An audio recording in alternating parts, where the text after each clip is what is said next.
back door, finding McCraven. Pass a little high for him. McCraven had a reset, puts it up off the glass, good. Out to Hallie Crockett, her second baseball pass up the floor to Abby Richmond. Right-handed layup for two. Still backing and backing, gets stalled again, and picks up 2 points. So 2-point takedown. The puck tries to reverse along the boards, taken away by Parker. In front, another goal! Parker tees up Brody Schultz. Little right-handed dribble goes to Reichel. Deep three-pointer on the way. That's good. Up the floor, Severson over to Bevins, all alone, steps up, shoots the three, and it's good. Ulster Telephone Company and R&J Broadcasting Incorporated is proud to present to you this broadcast on YourLiveEvent.com.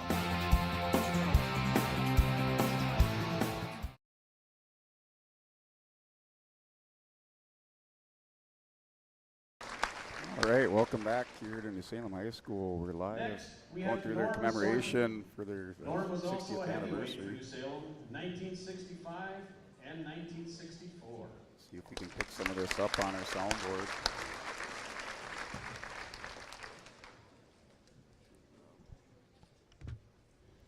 And next, we have Dolores Wilkins, Mary Bean Brunin, and her husband, Andy. She was a cheerleader for the Holsteins in 1964. Here for their 60th anniversary commemoration here at New Salem High School, home of Salem Sioux. You're listening to YourLiveEvent.com. I believe they're going to recognize I'm going to list off the rest 10 years, of the first 10 teams of wrestling or wrestlers for New Salem High School. Season. We had Stephen Blazer, was a 95-pounder in the 64 season. Leon Hinkey was 103.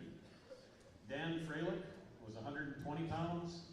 Leroy Breimeyer was 120 turn this up a pounds. little bit. Jerome Kidsman was a 127-pounder. Dennis Oline was also a 133-pounder in the 64 and 65 seasons. Next, we had Clint Nagel at 138 pounds. We have Marvin Earhart, 145 pounds. We had Alfred Kofer at 145 pounds. Dave Hawley, 145 pounds. Alan Meyer, 145 pounds. He wrestled in the 64, 65, 66 season. Next we had Don Cobbs, 145-pounder. Jim Freilich at 154 pounds. Ken Hassauer at 165 pounds. We also had Lee Nagel as a heavyweight. Members that are no longer with us and that have passed away: Ronald Tepke at 103 pounds. Norbert Schwingendorf at 127 pounds. Lamont Jorzy, 133 pounds. Roger Hinkey, 145 pounds. Ronald Dahl, a heavyweight. And Jerry Meyer, a heavyweight. That is your 1964 New Salem Holstein wrestling team. This is your 1964 New Salem Holstein wrestling team here out on the floor. We went through the introductions of the team. We're going to do 10 years worth of the first 10 years of wrestling teams here from New Salem, commemorating their 60th Next, we have our anniversary of the New Salem Holstein wrestling program. With us today, we have Jerry Kuntz and his wife, Darlyn. Jerry wrestled with us 64 and 68. 65. Or 65 and 68, excuse me.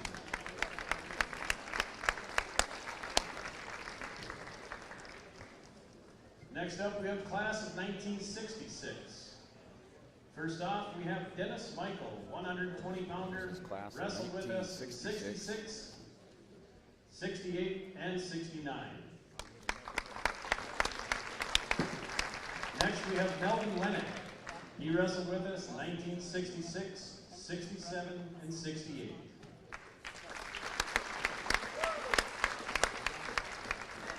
Next, we have Wade Hyde. Wayne wrestled with us 1966, 67, and 68.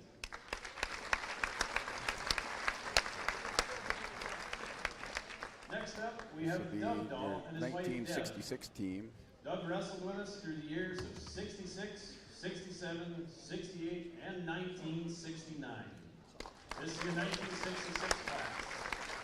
was your 1966 class, or just when they did 65 and 66. Next up, we move on to 1967. I'll get Members we have with us 1967. today of the 67 team, Richard Klatt and his wife Peg. Richard wrestled with us at 67 and 68.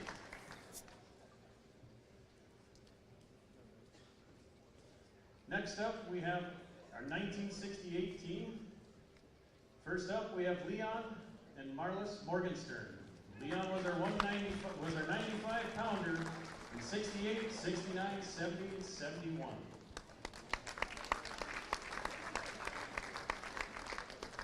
Next, we have Lloyd Huber. Lloyd was a 165-pounder for the Holsteins in 69, 68, 70, and 71.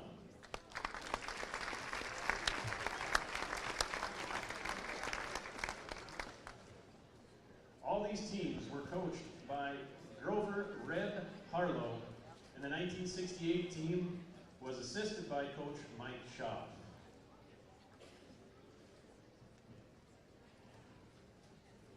In the year 1969, we have Going into Kevin Dahl with his wife 1969. Mary. Kevin was a 69 team 95-pounder started at for us. 64, so we're Wrestled 5 years into the 69, program. 70, 71, and 72.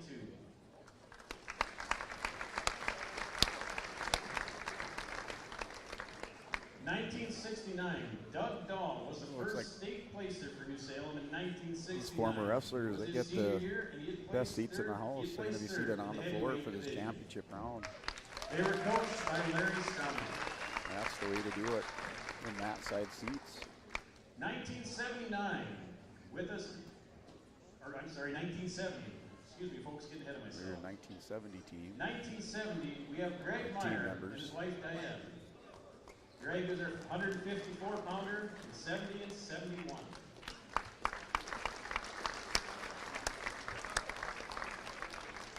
Next, we have Jerome Huck and his wife Shirley. Jerome was wrestled with us in 70, 71, 72, and 1973. In the class of 1970, Lloyd Huber was the second state placer for New Salem, and he placed second at 175 pounds. He was coached by Larry Goodman.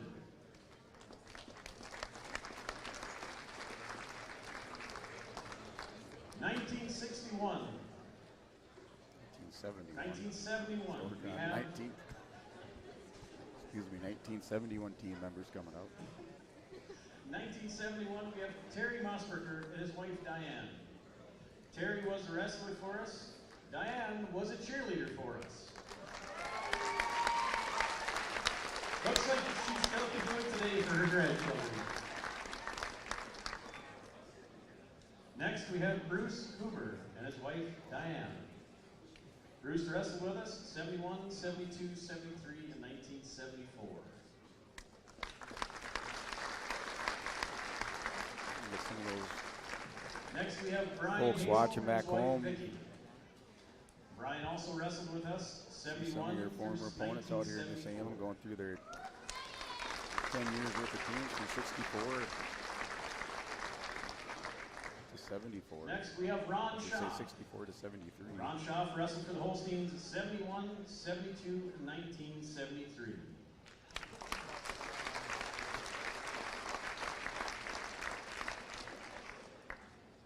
Another team highlight in 1971, Lloyd Huber was New Salem's first state champion at 180 pounds.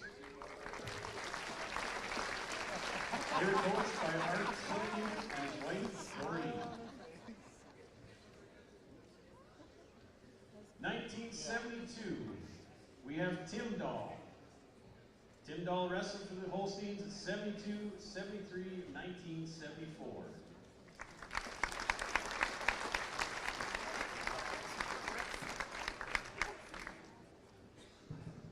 Next up, we have Clay Nagel and his wife Lori. Clay is a storied wrestler for the Holsteins. He wrestled from 1972 to 1977.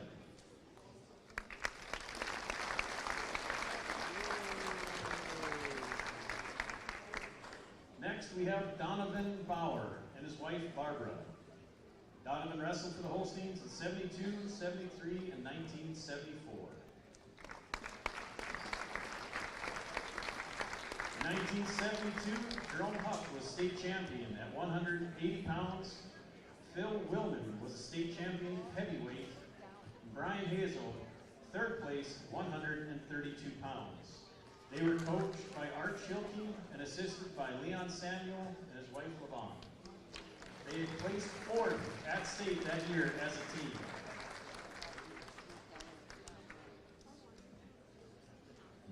'73.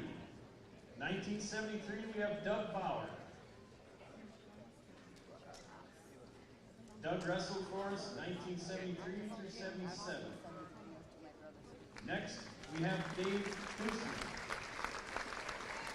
Dave wrestled for us in 73, and 74, and 1975.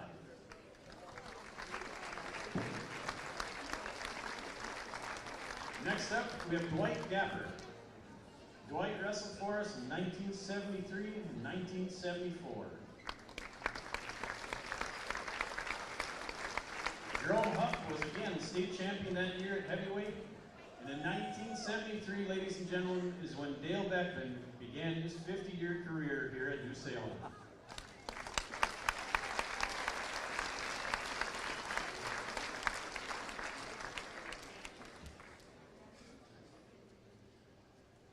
Next, something new to New Salem in 2023. We have a girls team here. This is the first girls team to be coached here in New Salem. They are wrestlers. Keisha Tomac, she's been here 22 and 23. Anna English, Anna Commitment to the New Salem Holstein Wrestling Bella Program. Martinson, and Finn Martinson. Recognizing the Holstein girls wrestling team. Keisha Tomac was the first state placer for New Salem last year. She was a 7th place winner. She's the only girl. She came out after Christmas and placed with only 6 weeks of mat time.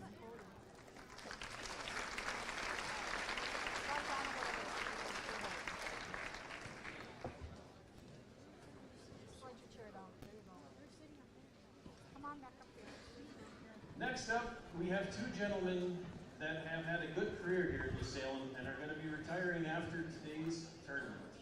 After this season, they have had a long history. Could we get Randy Piatz and Gerald Jacobson to please come to the center of the mat? Well, this will be some officiating recognition. Randy Piatz and Gerald Gotta give them a second, folks. They were hiding in the Jacobson. wrestling or the referees room. Come on, Gerald. Come on, Randy. You gotta be out here.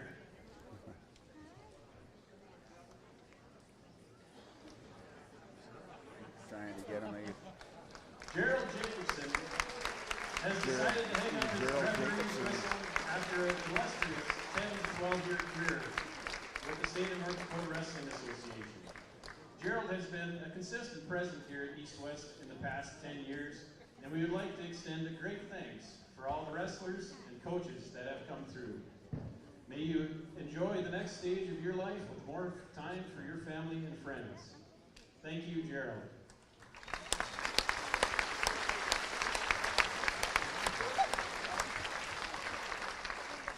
Next up, we have Randy Piatz. Randy is also no stranger to the East-West tournament. He started attending the tournament as a wrestler for the Napoleon Imperials in 1983. He wrestled in the tournament for 4 years, placing first twice. He had a 3rd place and a 4th place finish for his freshman and senior year. Randy then returned to the East-West tournament as an official, and he began officiating about 35 years ago. He has also been here at the East-West tournament for now 30 years.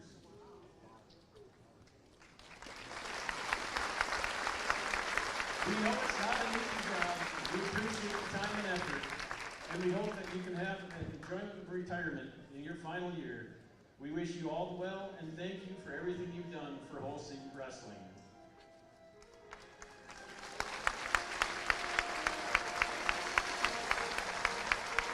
All right, so doing their official recognition along with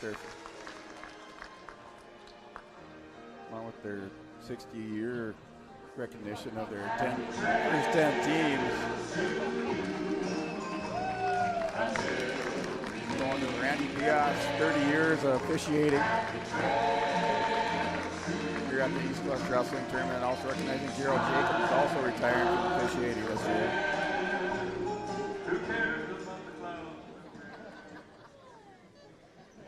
Next up, ladies and gentlemen, we have a pair of people that mean a lot to the city of New Salem. I'd like to introduce you to Dale and Joanne Beckman.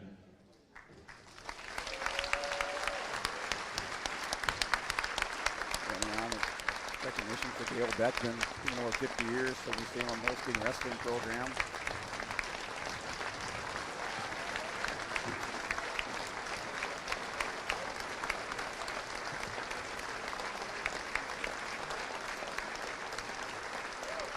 Joining Dale and Joanne today are his daughters, Erin and her husband Wade, their children, Brad and his wife Geraldine, with their children, Hattie and Bertie.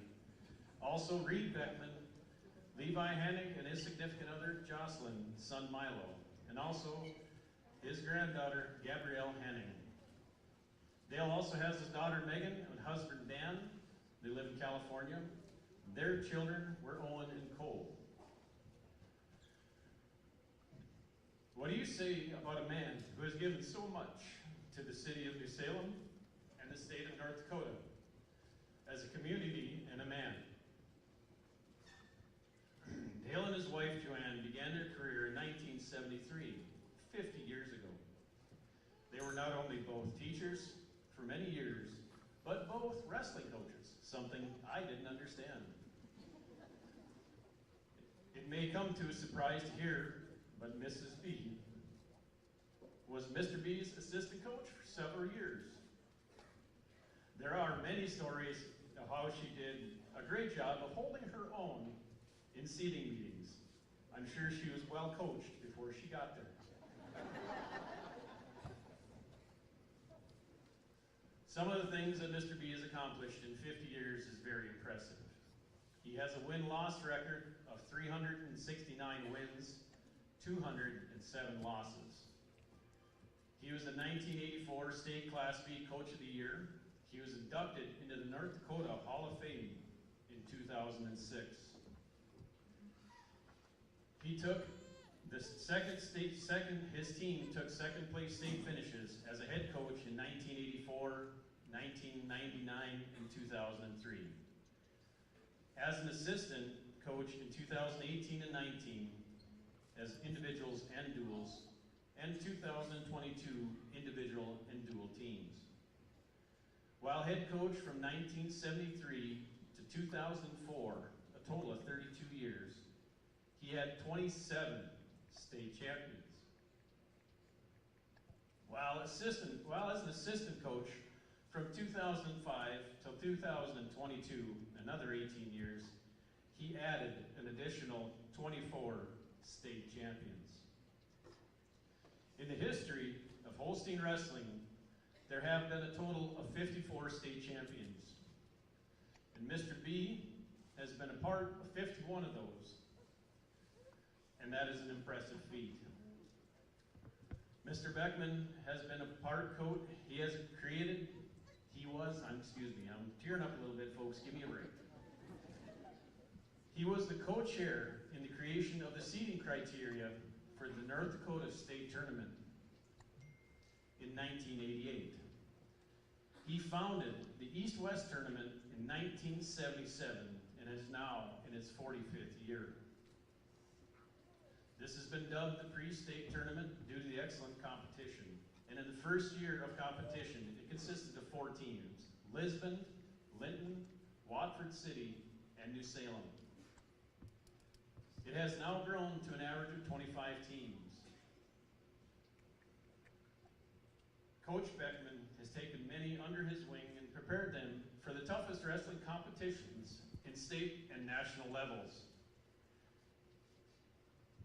He has instilled discipline, dedication, and a strong work ethic to help them not give up on the mat or back down, from mental strength, confidence, and courage to always keep pushing forward until the last second.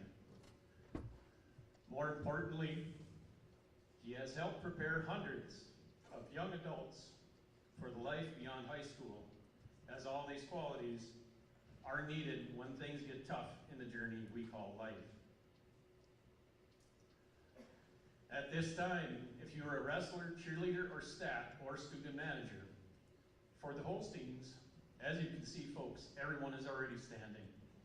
This is a testament to the great things that Mr. B has done. Dale, Joanne, please take a look around. This is the environment you have created. Let's give him a big round of applause, folks.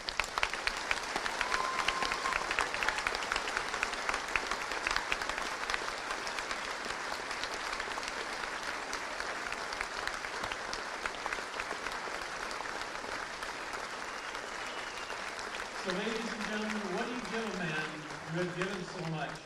There is no materialistic item that we can give.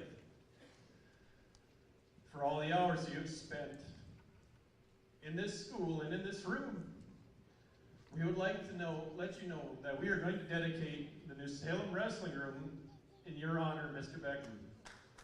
The name and dedication will be done at a future date. Again, Dale, thank you for everything you have done. Ladies and gentlemen, this is a true legacy you are witnessing here in New Salem. Thank you.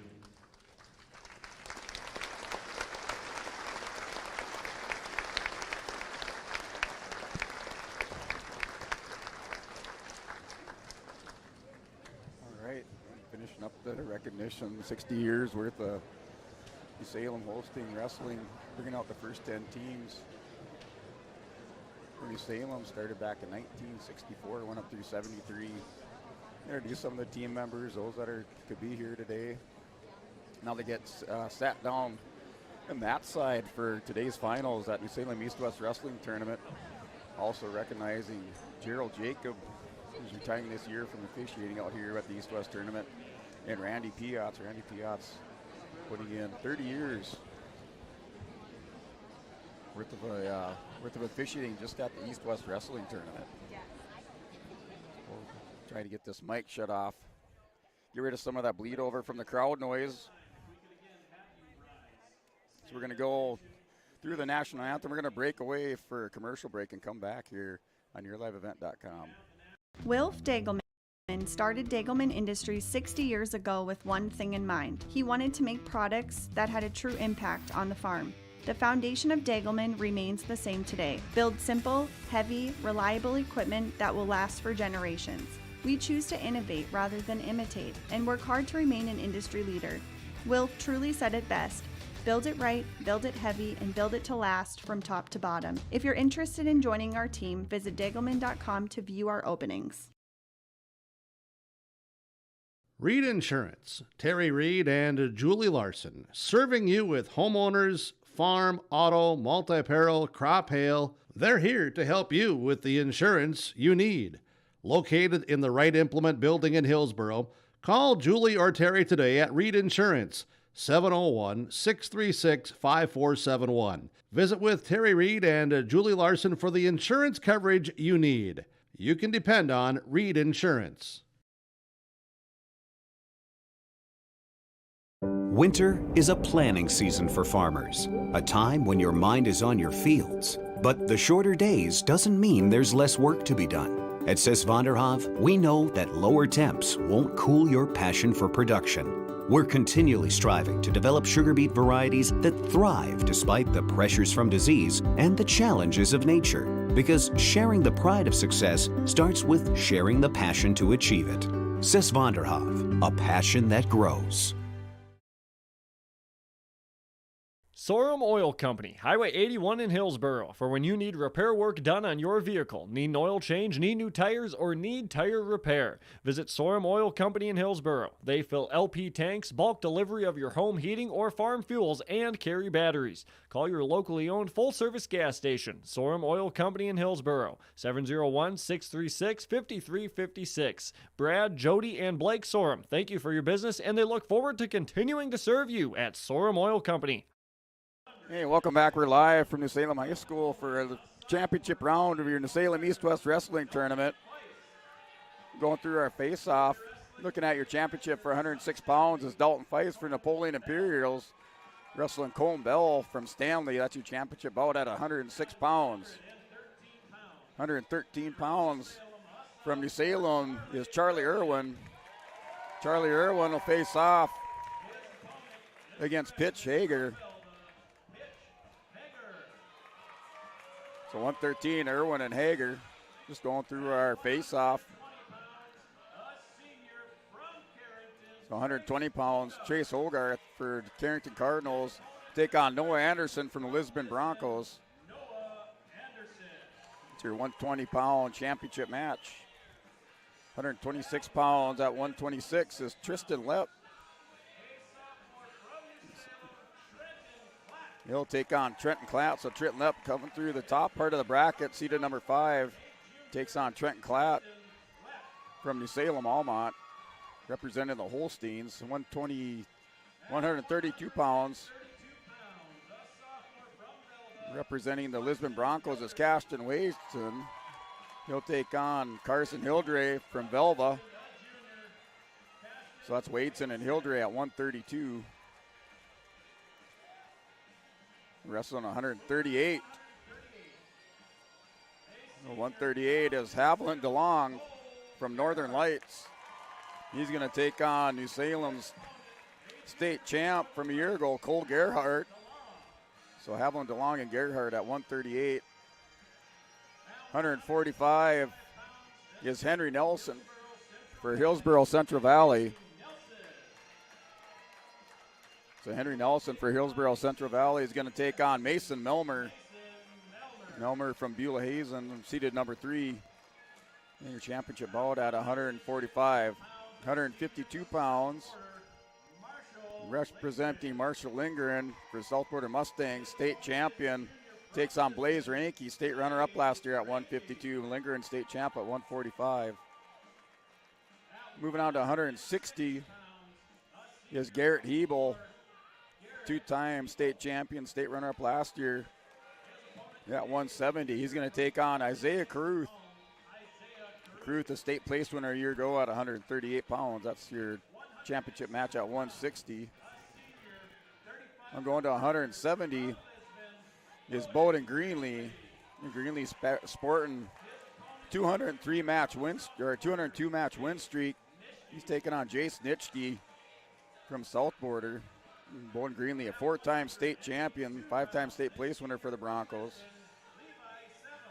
And wrestling 182 pounds. The championship bout is Levi Svem, the state place winner a year ago at 170 pounds, taking on Bombach. So Svem and Bombach at 182. 195 is Braden Seltzler, state run-up last year at 195 pounds, takes on Gabe Lyons. Gabe Lyons, 4th place finisher last year at 195 pounds, so Seltzler and Lyons at 195. And then at 220 pounds is Shane Nitschke. Nitschke, state place winner last year at 285 pounds, placed 7th last year. He takes on Mace Stuber. Mace Stuber placed 3rd last year at 220 pounds. So a couple states place winners going at it for 220-pound championship at the 45th East-West tournament. At 285, we have A.J. Hines going out for New Salem Holstein, wrestling Grant Lyons for the Lisbon Broncos. Hines, defending state champion at 285. Grant Lyons placing 3rd at the 2022 State Class B Wrestling Tournament. We're getting ready for championship bouts. Everybody let me know how the volume is or how the picture is here.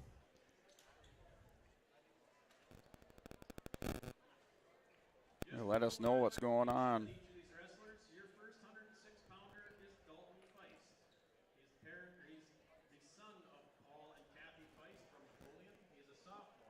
That's our first championship match at 106 pounds. Dalton Feist, he made it into through the semifinals by a 7-6 decision over Mossbucker, Will Mossbucker. He's taking on Colm Bell from Stanley. Stanley won by decision over Bombach in the semifinals by decision 4-2.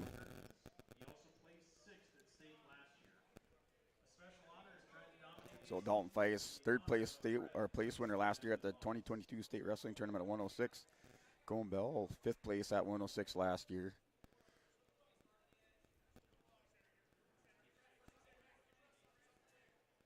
Well, Dalton Feist bringing in an undefeated record, 28-0 up against the freshman from Stanley, Cone Bell, with the 25-2 record.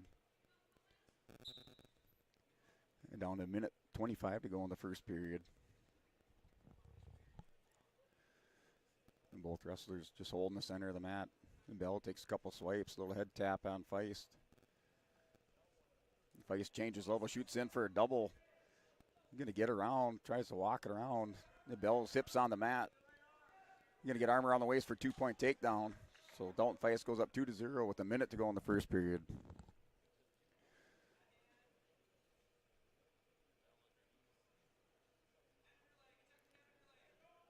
And Dalton Feist working on top, right on the edge of the mat, near edge of the mat. They're going to go out of bounds for a restart.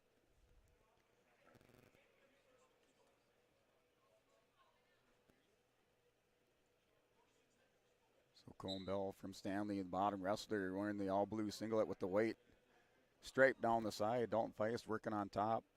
A spiral right on the near side. Going to get some, I thought I saw a count there. So we got a 1 count. And Feist is just going to bulldog him over. Bulldogs Bell over, no near fall given up, so still 2-point lead with 25 seconds to go in the first period.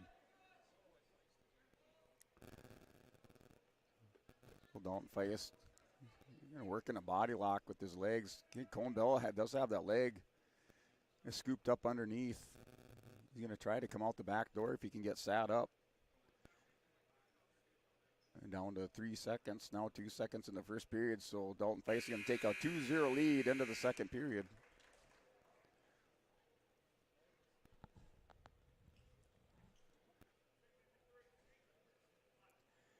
And Feist chooses bottom to start the second.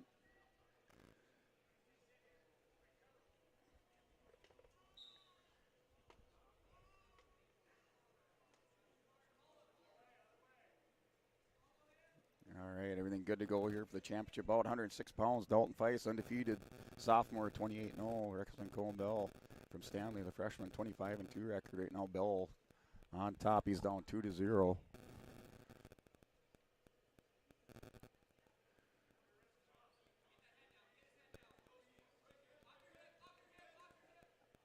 And Bell just trying to rock back, see if he can expose the shoulders of Feist. Feist hip sights back around. Now he tries to roll through. Bell caught him, defends. Now goes double leg ride. Pulls one out. Feist is going to sit out. Now going to try to Granby through. And Bell's on his hip. Feist is going to try to hip hoist back around, sit through. Working, still not free. He gets tripoded up. Now he's going to Granby through again. Down to a minute to go. And Bell has those legs tied up. Now he's going to work up. Avoid that stall call. We get a stalemate for restart back in the center of the mat with 53 seconds to go. Dalton Feist leads 2-0.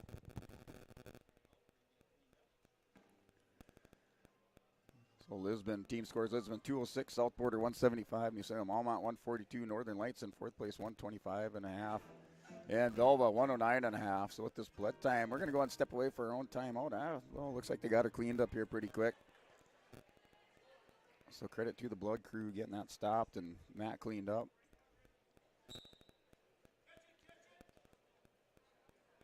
Well, Dalton Feist with a quick sit out with 47 seconds to go. I think Bell's going to roll through. He's got a tilt going. He's going to pick up a couple near fall. Now Feist is going to get over the top. But Bell does have 2 near fall coming once he breaks this hold. He still has that arm bar in on Feist.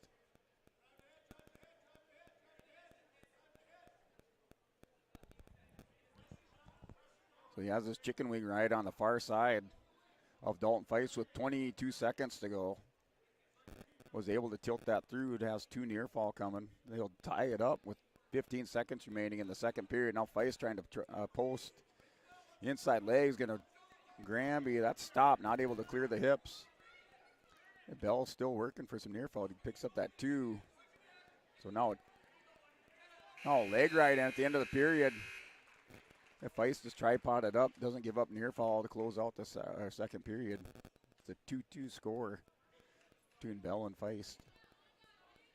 And Bell chooses the bottom position to start the third.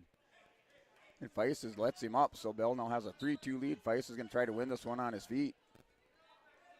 A minute 56 to go. Third period underway.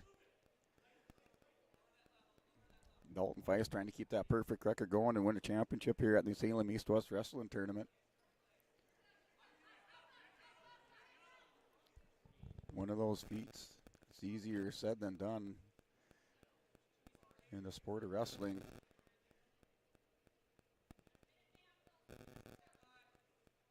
Colin Bell tying up that arm, working a Russian tie, and all change levels by Feist. Going to back around, has a body lock.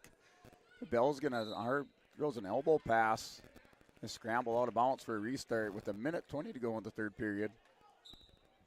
And Feist right away off the whistle dives in for a high crotch single. It peeks out, trying to turn the corner. Bell has that far ankle tied up. Feist is trying to take a big step, gets that ankle free, now takes a big step, locks up that back leg. He's going to start to work up here. Bell's trying to get a stalemate call. Feist working back around, advances, picks up 2 points for a takedown. He's up now 4-3. Now Bell rolls through. Feist loses control, so Bell's up on his feet. Now 4-4. We're all tied up with 45 seconds to go. Feist changes level, drags Bell down to the mat.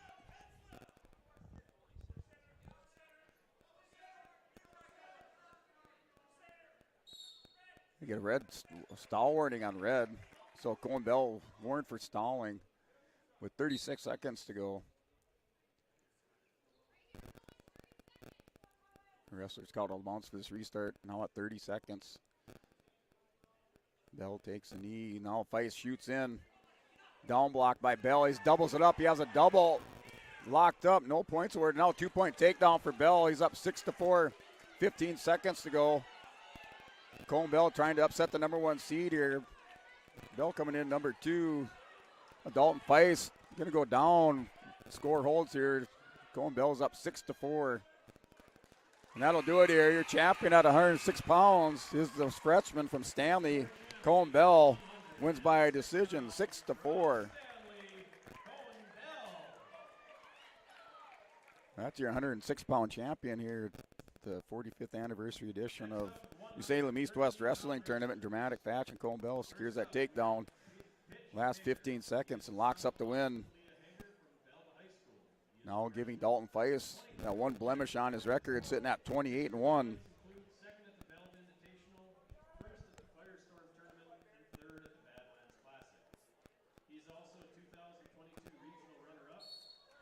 Next match, 113 pounds is Charlie Irwin from New Salem Almont, a sophomore, 24-5 record, returning state place winner for the Holsteins. Wrestling Pitch Hager. Hager, a state qualifier last year for the Velvet Aggies.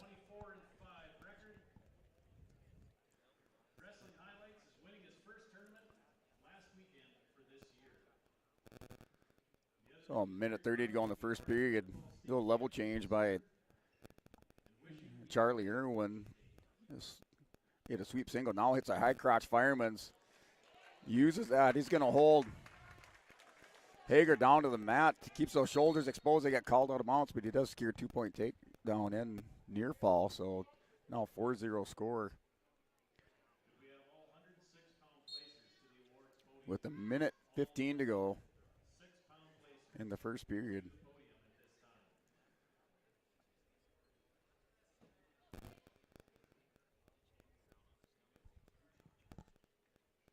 So now a minute to go in the first period. So Irwin leads 2-0. Now Hager stands up, rolls out of bounds for a restart.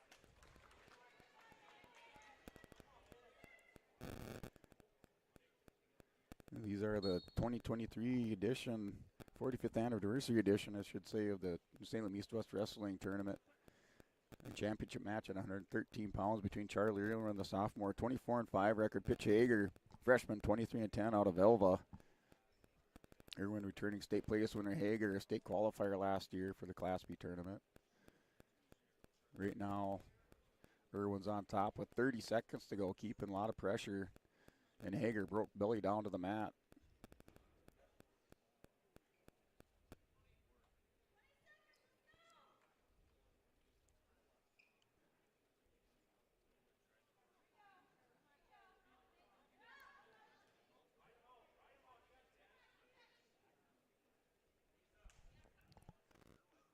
We are broadcasting live from New Salem High School here in the barn. That'll end the first period. Watching YourLiveEvent.com. I'd like to thank our sponsors again for bringing us out here for the 2-day coverage of New Salem East-West Wrestling Tournament.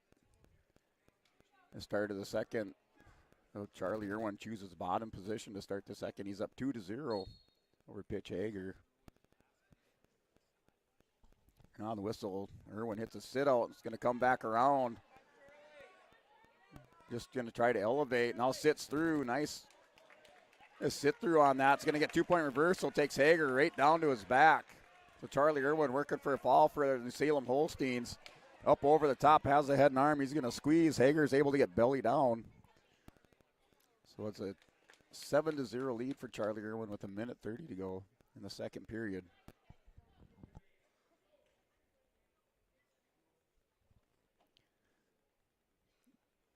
Hager still belly down on the mat. Irwin a lot of pressure on top.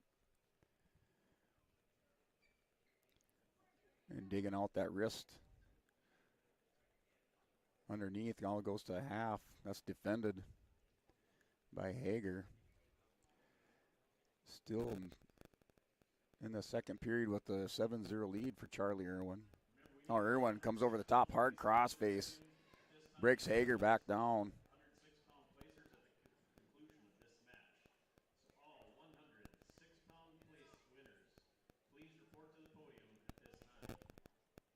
So Charlie Irwin going to work, tax that back ankle up over the hips with 35 seconds to go in the second period. He leads 7-0. The Hager looks like he's getting warned for stalling on the bottom. So Pitch Hager warned for stalling. Irwin just staying busy on top, working up over the hips. Hager not able to build a base. We get now stalling on green. So both wrestlers warned for stalling.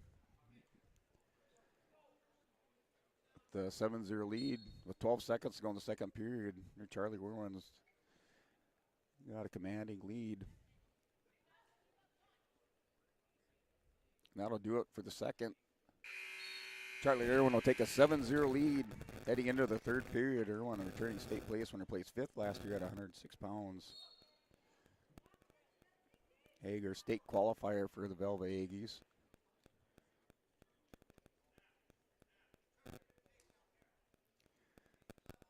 I learned a couple things new in that presentation. Now Irwin drops down to an ankle pick. That first East-West tournament back in 1977, that had 4 teams. It was Lisbon, Linton, Watford City, and New Salem. That was your 1977 edition. The inaugural East-West Wrestling Tournament had 4 teams in it. It's grown into what it is today. That was started by Dale Beckman back in 1977. Now Irwin drops back down. That high crotch fireman's puts Hager on his hips here in the near side, picks up 2 points, turns the corner for a takedown. Working at 9-0. That's Irwin's go-to move. High crotch fireman's. He's up 9-0 with 1:10 to go in the third period.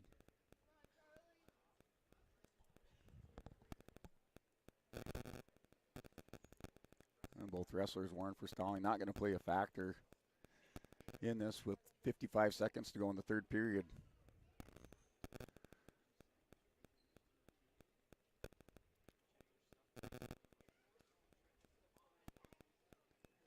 Now down to 45. Irwin and dig out a wrist underneath, kind of going to that same position we were in that second period with both wrestlers were warned for stalling. Not much action on the bottom wrestler. Now Irwin breaks him down, keeping that forward pressure on top. Down to 24 seconds to go in the third period. Right now has a 9-0 lead. It's a 113-pound championship.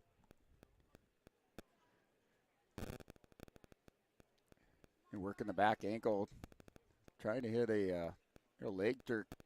Hager able to get belly down, so that'll be your championship match here at 113 pounds. Your winner, Charlie Irwin from New Salem Almont, wins by major decision, 9-0 over Hager from Velva. So the hometown crowd getting their champion at 113 pounds. You do have your place winners for 106 pounds. So we'll just scan over there quickly.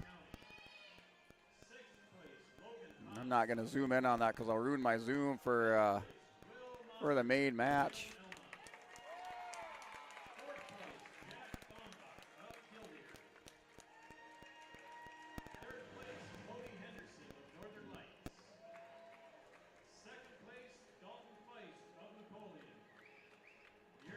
Your champion, 106 pounds, is Colin Bell from Stanley. That's your 106 champion. They're doing a little bit different. They moved the podium because they got this commemoration in the mat side chairs there for the wrestlers that they recognized here before the finals. So we can't start or get these championship bouts underway until the picture takers clear the mat. So 120 is Chase Hogarth wrestling Noah Anderson. Chase Hogarth, Trinity State champion, 113 pounds for Carrington Cardinals, wrestling Noah Anderson for Lisbon, a freshman.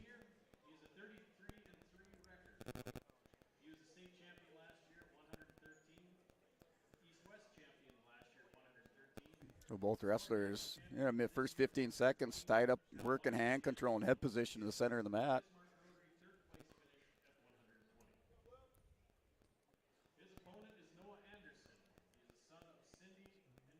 So Trace Hogarth. Trace Hogarth comes into this tournament. He's a senior, 33-3 record. Wrestled Noah Anderson, 28-5. Little level change. A shot by Anderson. Hogarth followed that up, snapped down, tried to get around behind. That's defended. Anderson back up, squares those hips. Now with 1:09 to go in the first period. It's a 120-pound first place match. Cardinals and the Broncos going at it. Down with 50 seconds to go, or 55 seconds. Now another snap down by Hogarth. Takes Anderson down. Has head in the hole. Going to try and lock up this takedown. No points awarded. Gets around for 2 points. Little inside cradle into the goal behind for Hogarth. Picks up a 2-point lead here, 2-0 with 35 seconds to go in the first period.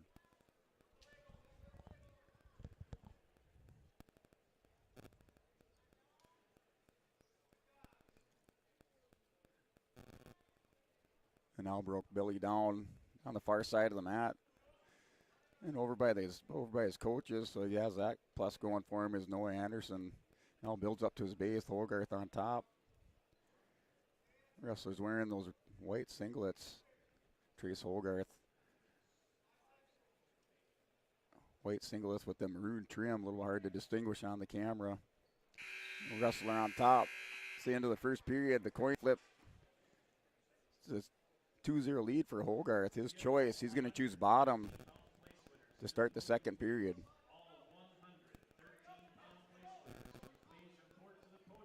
So Anderson's right away. Hogarth off the whistle. Good first move. Powerful stand-up. Turns the hips. Gets a 1 point for the escape. Now leads 3-0 over Noah Anderson. Lisbon able to put 7 wrestlers into the championship matches. 11 total place winners. I believe South Border, I think they put 4 or 5 into the championship round. Or I should say into the championship matches. They'll also have 11 total place winners.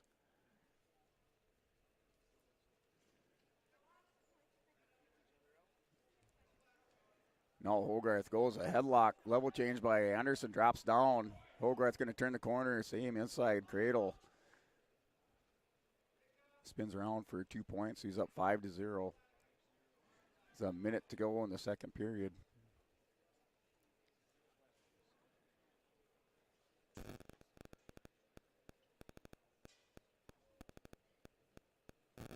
Hogarth on top is going to try to dig out a wrist on the near side. Still trying to dig it out. It goes underneath. Locks it up. Going to tilt him over. Still in bounce. Going to get a couple near falls that go out of bounce. I think I saw a 2 count, so he doesn't give him any. Hogarth's knee. Hogarth's knee was out of bounds, so no near fall awarded.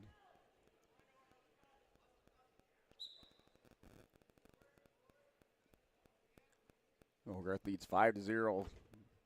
They're working that chicken wing on the far side.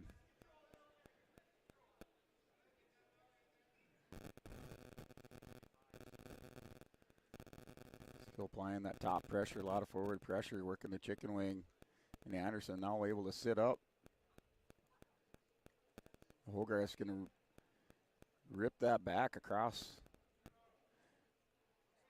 Anderson gets back to his base. That'll do it for the second period here with 5 seconds to go.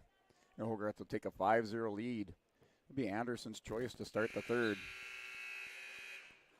I know Anderson's choice. We're in the green leg band. He's down 5-0 to Trace Hogarth. Anderson chooses both up.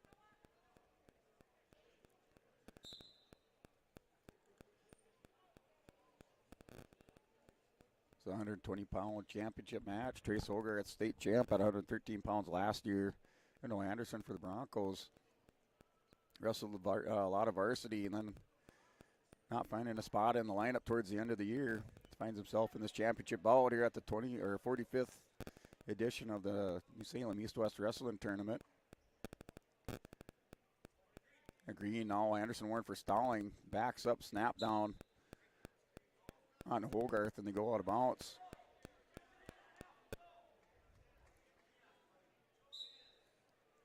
Okay, down to a minute 25 to go in the third period. Anderson level change shoots. Hogarth goes to a whizzer. Both wrestlers break apart. And each say holding the center of the mat now. Hogarth reshot.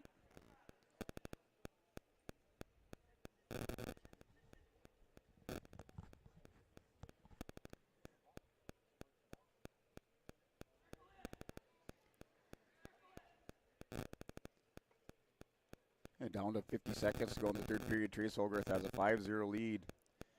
Anderson's choice to start the third.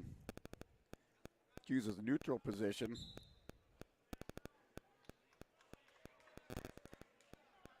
And get a restart with 43 seconds to go. Still 5-0 between Anderson and Hogarth.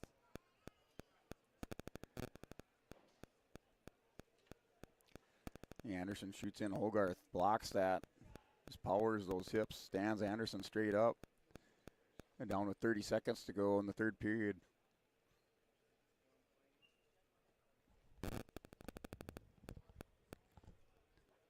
Anderson steps in. Now Hogarth goes. Ankle pick. Nice ankle pick. Takes Anderson down, but he's able to scoot back off the mat for no takedown. Still 5-0 score. Good setup by Trace Hogarth. And both wrestlers quickly back to the center of the mat. Down to 10 seconds. Hogarth with this 5-0 lead. Anderson takes another shot. Hogarth just backs up too strong. A red now warned for stalling as he's backing up. And that's not going to be enough there for Noah Anderson. As Trace Hogarth's going to win your championship at 120 pounds. For the Carrington Cardinals, he wins by a 5-0 decision over Noah Anderson, the Lisbon Broncos.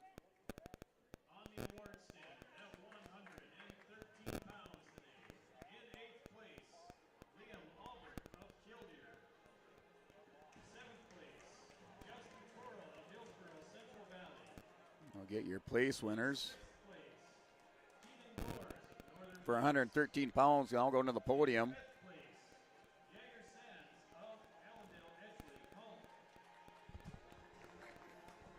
In 4th place, Connor Mellon of Kenmure, Bowbells, Perth Central. In 3rd place, Riley Hasbrook of Hettinger Scranton. In 2nd place, Pitts Mayer of Belva. And your champion at 113 pounds, Charlie Irwin of... The champion, 113 pounds, is Charlie Irwin from the Salem Holsteins. Got fellow teammate going out there with Trent Klatt here at 126 pounds. Wrestling Tristan Lepp from the South Border Mustangs.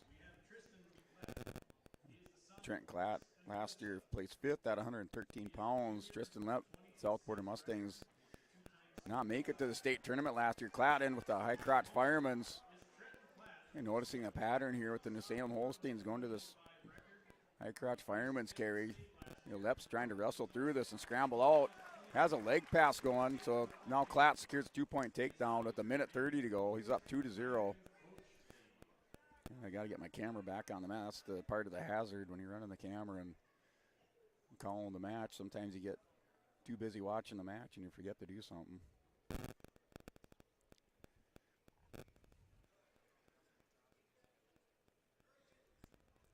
So Klatt takes a 2-0 lead. He's riding on top with a minute 5 to go in the first period. He goes double boot ride and over the top of the hits. Lep is keeping him broke down. Lep not able to get up with Klatt riding those hips.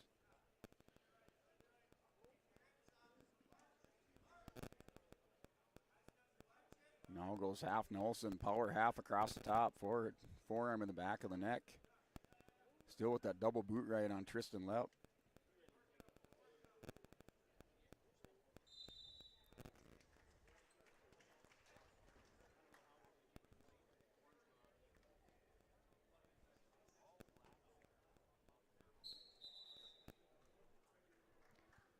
So that'll be stop in action here in the first period with 32 seconds left. And Trent Klatt still leads 2-0.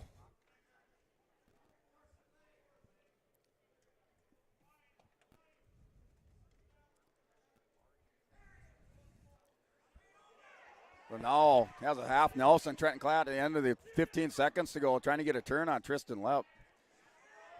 Has that half Nelson buried in deep.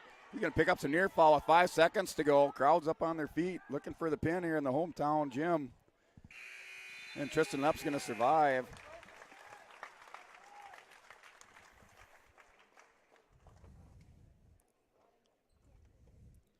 Get into the second period, he's down 5-0.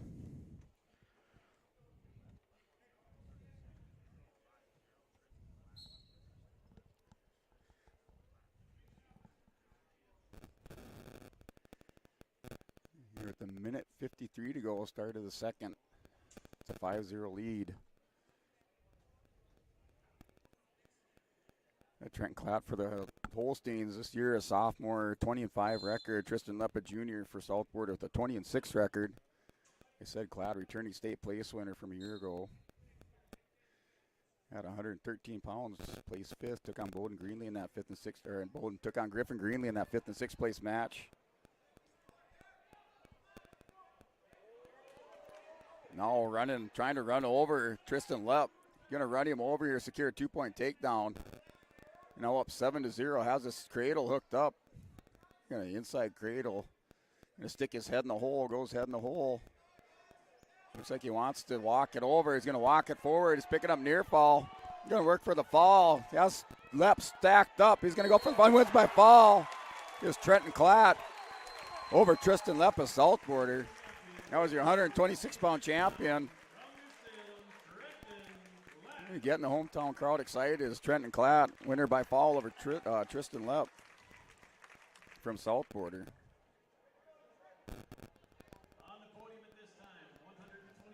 Now going back to our 120-pound place winners on the podium. I'm going to have a alarm or something to remind me to get this back to the mat here for our championship rounds. We're going to break away, do this 132-pound match, and we're going to break away for a commercial break. Pace and Bill has got to give our sponsors some recognition for bringing you this 2 days of coverage here out in New Salem for the 45th annual edition of New Salem East-West Wrestling Tournament, also the 60th anniversary for New Salem hosting wrestling. We're here with our championship matches at 126 pounds. Your champion at 120 is Trace Hogarth from the Carrington Cardinals.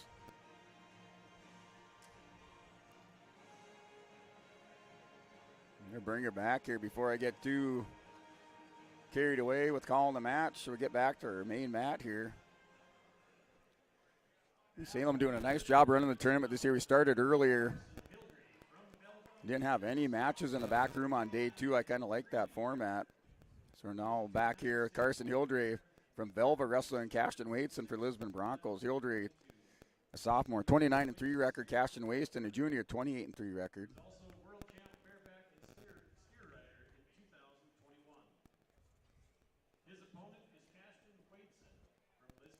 So Hildrey, 6th place finisher last year at 126 pounds at the state Class B tournament. Cashton Waitson placed 3rd at 120 last year. State Class B. Waitson advanced with a 4-2 sudden victory over Zane Allender. Waitson entered the tournament number 2 seed. Hildrey number 1 seed. He advanced by defeating William Cook of Kenmare Bull Bells. And Cook went on to place 3rd in the tournament at 132 pounds.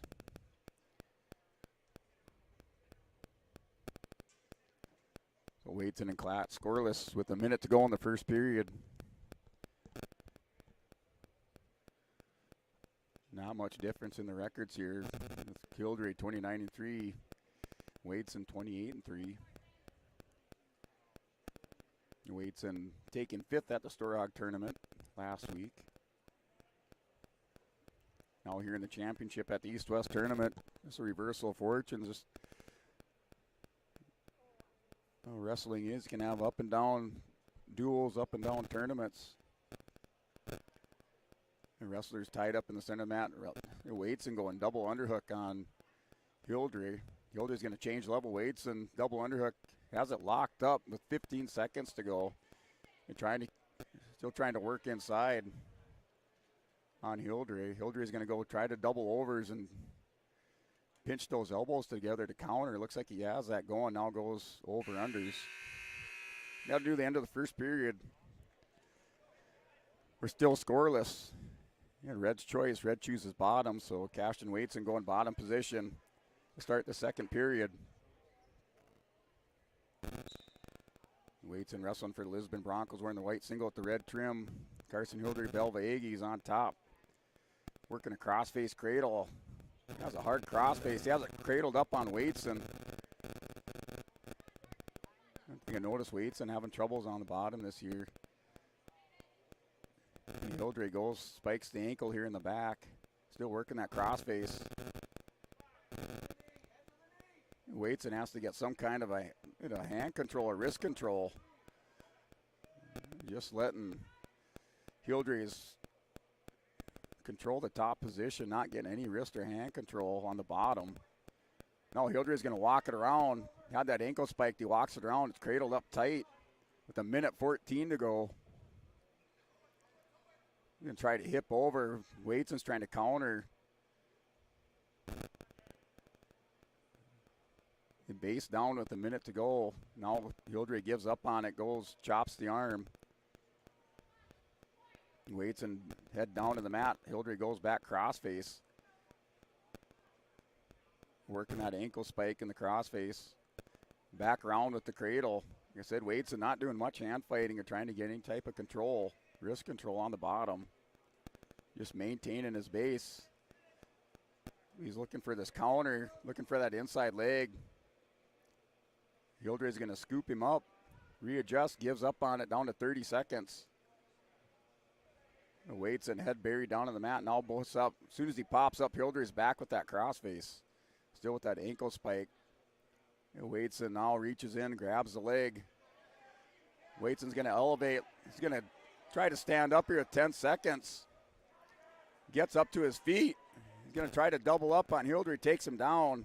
Able to return him to the mat with 5 seconds. So Hildrey's going to get the ride out going into the third period, but still scoreless with Cashton Waitson.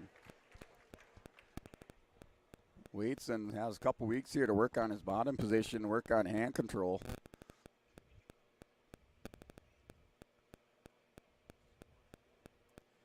That's some blood time. 2 minutes on the clock in the third period. This is going to decide it between Hildrey and Cashton Waitson for the championship, 132-pound championship here at the East-West tournament. Waitson, Hildrey stands up right away, escapes. He has a 1-0 lead on Cash Waitson. Waitson right away drags in Hildrey. He clubs the head and goes to a collar tie.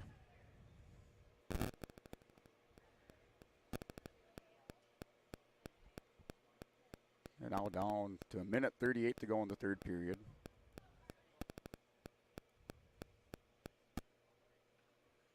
Hildrey, a sophomore for the Velva Aggies, 29-3. Cashton Waitson, a junior for Lisbon, 28-3. A level change. A club on the head and a level change by Hildry. Got a stall warning on Waitson. So Waitson warned for stalling by the official. Now Hildry level change, go behind takedown. That's Waitson, edge of the mat, takes him down hard to the mat.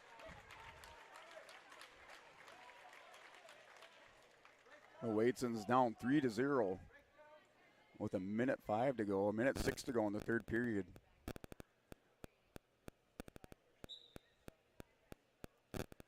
Hildry comes over the top with a leg ride and a crossface. Sticks in double boots, breaks the Waitson down, up over the hips. Has a half up over the top. No, he breaks that. Still with the double boots. Down to 44 seconds, keeps the Waitson broke down. Working a power half on the far side, stretching that arm out. And still pulling and reaching.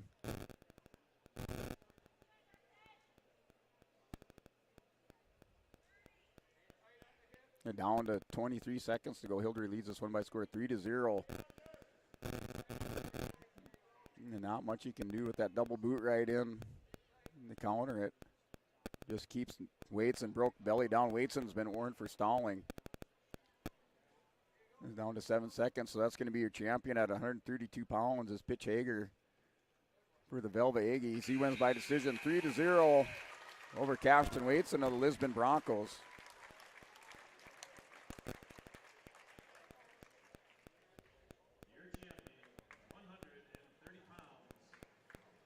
We're going on to 138 pounds.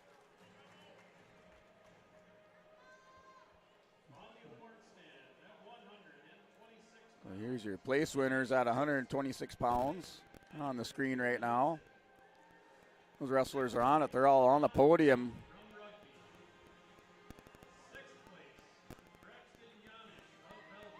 We're going to go ahead and step away, take a 30-second timeout, and come back for your championship match. You're watching YourLiveEvent.com. The Hillsboro Central Valley Booster Club supports Hillsboro Central Valley students in their school activities and encourages all students to be involved in the activities at your school. The Hillsboro Central Valley Booster Club takes great pride in uniting the communities to support the boroughs. The Hillsboro Central Valley Booster Club encourages everyone to promote school spirit, sportsmanship, and to support the Hillsboro Central Valley students. Go Boroughs!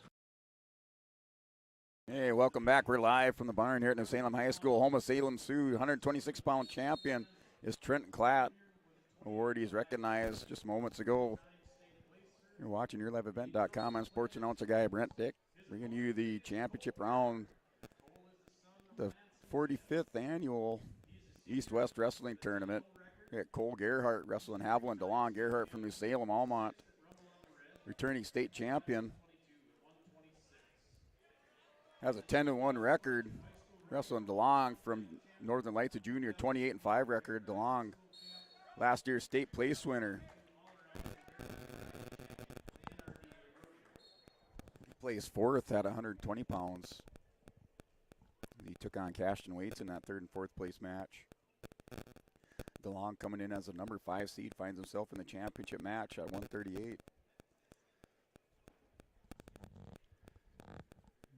Wrestling Cole Gerhart. Now Gerhart goes underneath, working for that high crotch fireman's.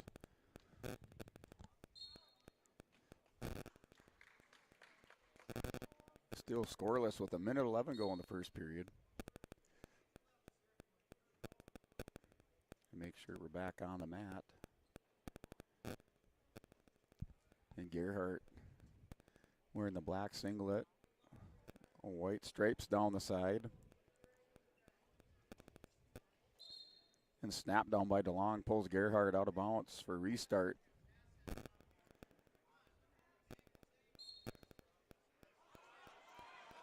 No, Gerhart scoops up his single leg, takes DeLong down to the mat, scores 2 points for a takedown. He goes up 2-0 with 43 seconds to go in the first period.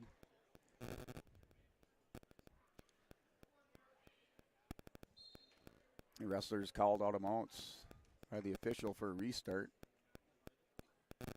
Yeah, two of the referees who were recognized there with Piotz and Jacob. Piotz recognized for his 30 years of officiating at the East-West Wrestling Tournament. Jacob recognized for his years of officiating and pending retirement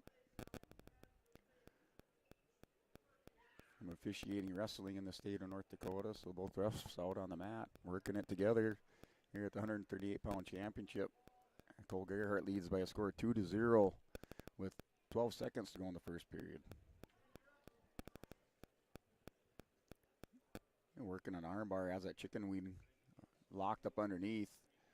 And down to 2 seconds, now one. That'll do it for the first period with Cole Gerhardt leading by a score of 2-0.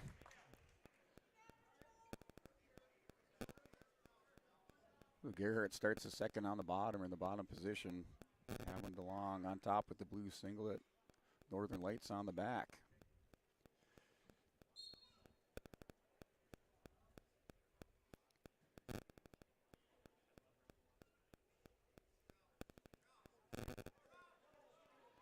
And all standing up, Gerhardt stood up, working the edge of the mat. DeLong takes him out of bounds for a restart. Down to 1:47 to go in the second period.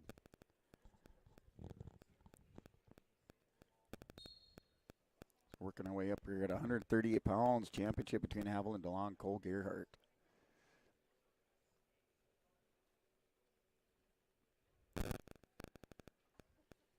Yeah, on the restart. And Gerhardt working some hang and wrist control. DeLong goes claw right underneath. Now they're going to go out of bounds. And Gerhardt trying to Granby roll through. DeLong follows him around. Back to a restart in the center of the mat. Gerhardt still in the bottom position. You get a caution. The referee takes that one. Gerhardt points at DeLong saying he's the one that did it.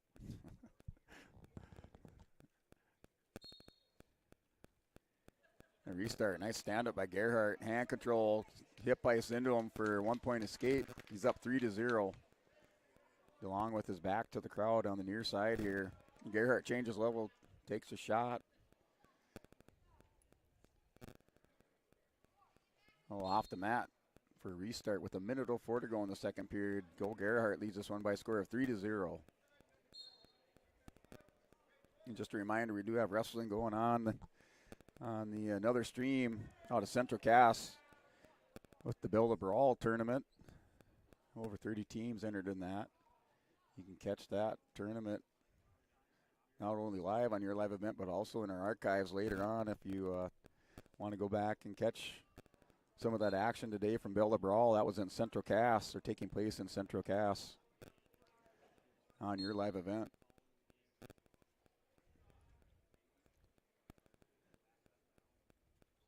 So down to 30 seconds to go. Gerhardt level change, drops down to a knee, now takes a wrist. Going to a Russian tie on DeLong. DeLong counters, now working back. Now Gerhardt drops down, takes the leg of DeLong here, working the edge of the mat.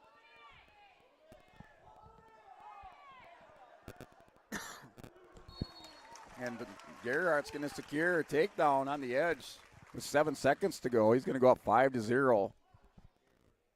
Like Gerhardt jams his finger.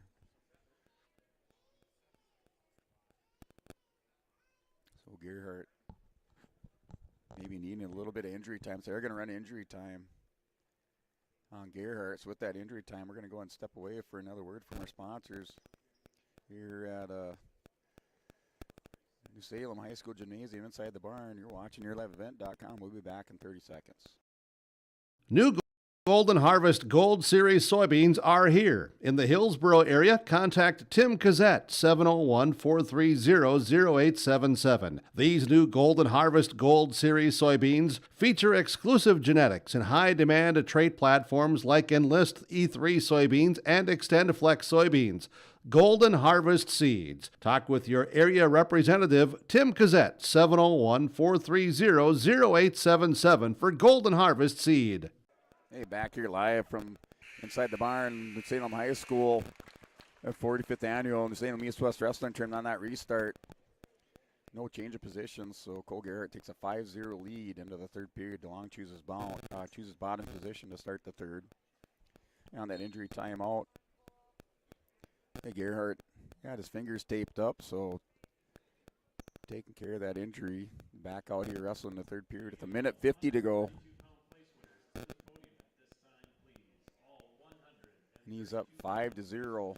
They're currently in the top position, has that chicken wing ride barred up across the back.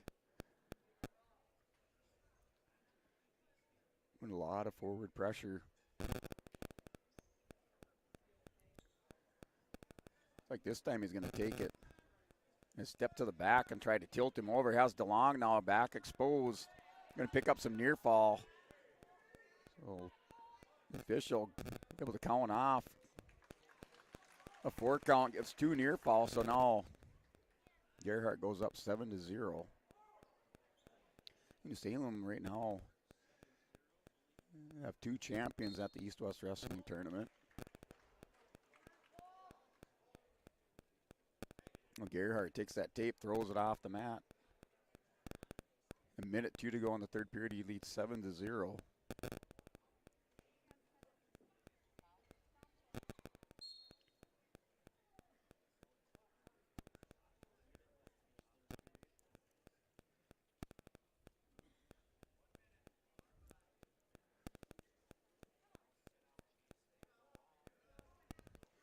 DeLong working some wrist control. Has that arm and wrist up underneath. Now Gerhardt able to get back, riding on top, keeping forward pressure, working a power half. DeLong shrugs that off, gets to his base. Now Gerhardt breaks him down, going to tilt him through again, exposes his back. Got a count out of it, no near fall. Down to 24 seconds to go, a 7-0 lead for Cole Gerhardt. Down to 15 seconds.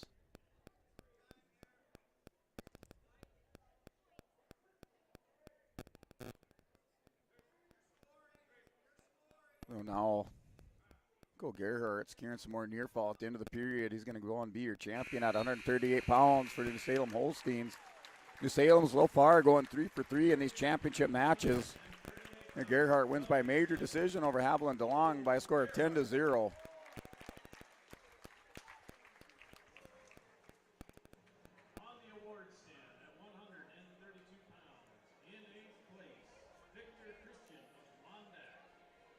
These are your awardees at 132 pounds. Your champion is Carson Hildre from the Velva Aggies.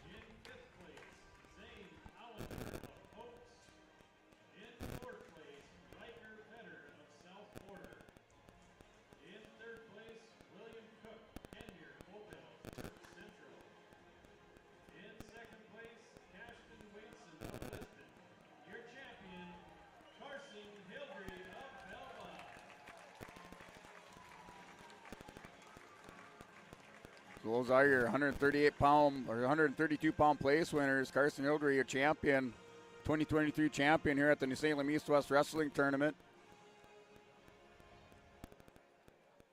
And getting back to 145-pound championship match. So Mason Melmer, Beulah Hazen, wrestling Henry Nelson. Wrestling Henry Nelson from Hillsborough Central Valley. Right away off the top. And Melmer takes an head and arm, and Nelson throws him out of bounds. A restart back in the center of the mat with 6 seconds gone in the first period.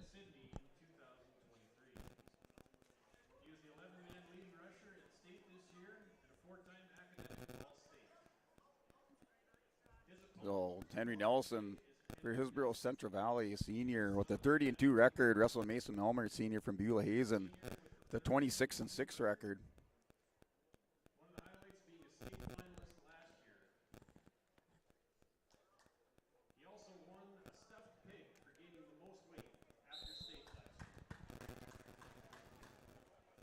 So Melmer, returning state place winner for Beulah Hazen. Nelson also returning state place winner for Hillsborough Central Valley. Placing third last year at 145.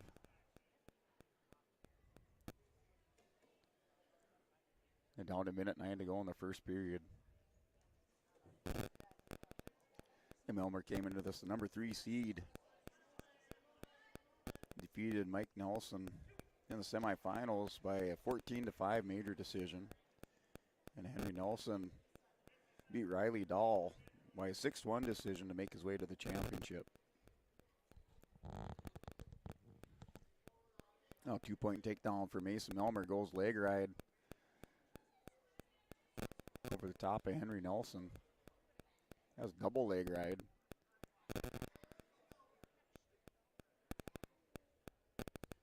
And down to 27 seconds to go in the first period. Melmer leads 2-0.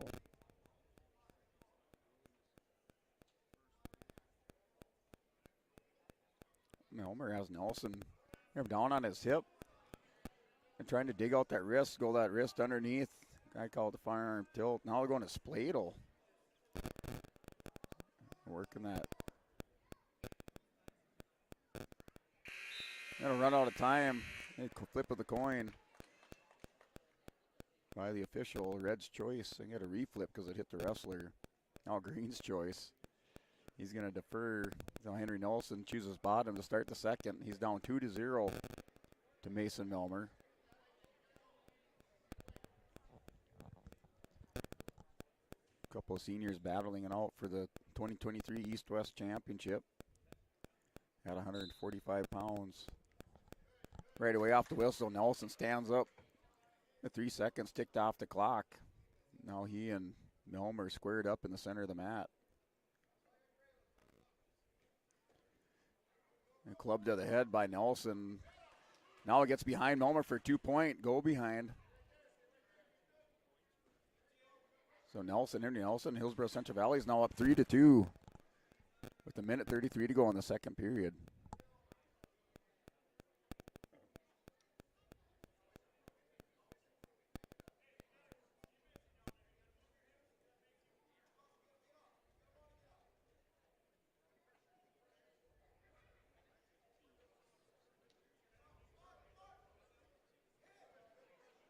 Now Nelson working that wrist, working a head lever underneath. Looks like he's trying to get a hold of that wrist underneath.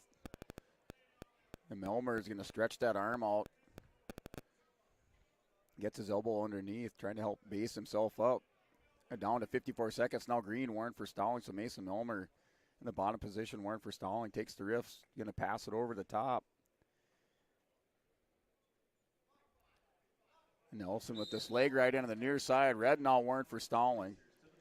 So both wrestlers warned for stalling here in the second period with 41 seconds to go.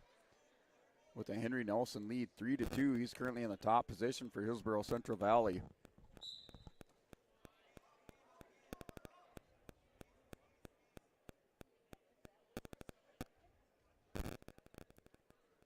Well, Nelson able to break down Melmer.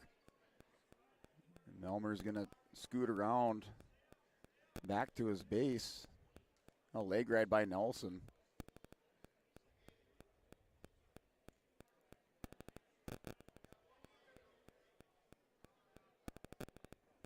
Nelson goes power half, now working guillotine.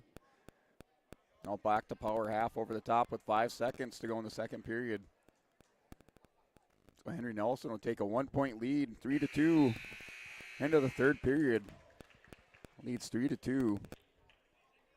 It is Green's choice, so Mason Melmer has choice. He's going to choose both up. Mason Melmer choosing to take neutral position, win this one on his feet.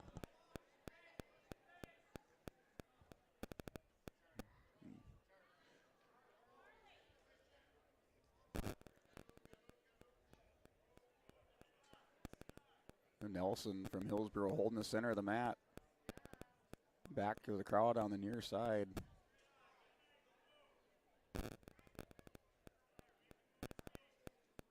Now down to 1:34 to go. A 1-point lead for Henry Nelson from Hillsborough Central Valley.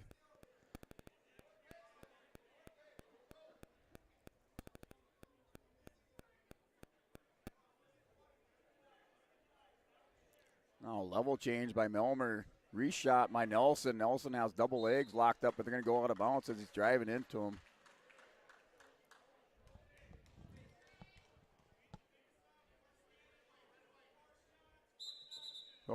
get a false start.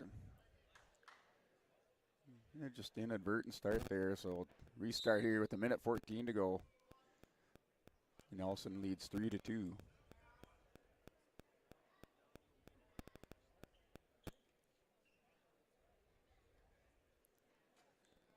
Started championship round down at 106 pounds. We're at 145, about halfway through.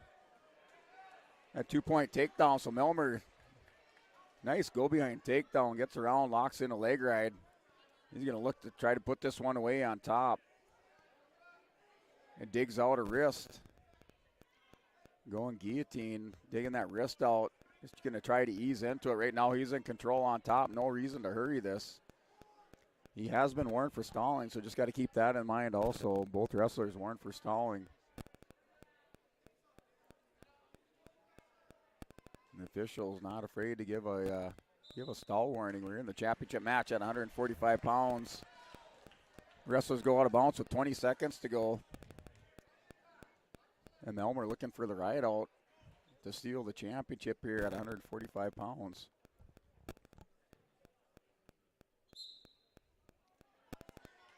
And Nelson with this restart gets stood up. It should be potentially dangerous call with that leg ride.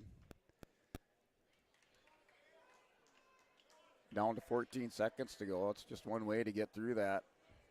Just stand up, stick that leg in there and hold on. You get that potentially dangerous call. Now a caution on green. Well, Melmer's up 4-0. It's going to stand up by Nelson. Remember, Melmer's warned for stalling, so we get a potentially dangerous. He gets warned for stalling, so 1 point, that's going to tie it up. So Melmer did go to that leg ride, try to get that potentially dangerous call. That didn't work. Now Nelson in position to win this. If he explodes out of the bottom, that's 3 seconds, 2 seconds. They're tied up, and time's going to run out. We're going to sudden victory overtime between Mason Melmer and Henry Nelson. And Melmer coming out with that takedown in the third period to go up 4-3. Nelson gets the stall call, sends it into overtime here. Sudden victory overtime. And Nelson drops down, level change. Melmer is going to hip into him, takes Nelson down. 2 points going to work for the fall, and then both shoulders down. Mason Melmer, your champion at 145.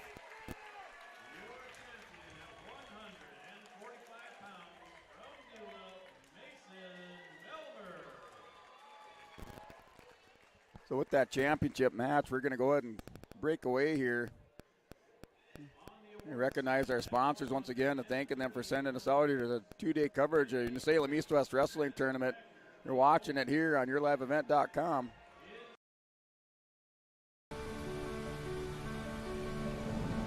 My roots run deep. I dream of a world where planting a seed can bring forth the food and knowledge our world needs right now. The field is my classroom, and I have the power to make a difference. I am going to feed the world someday.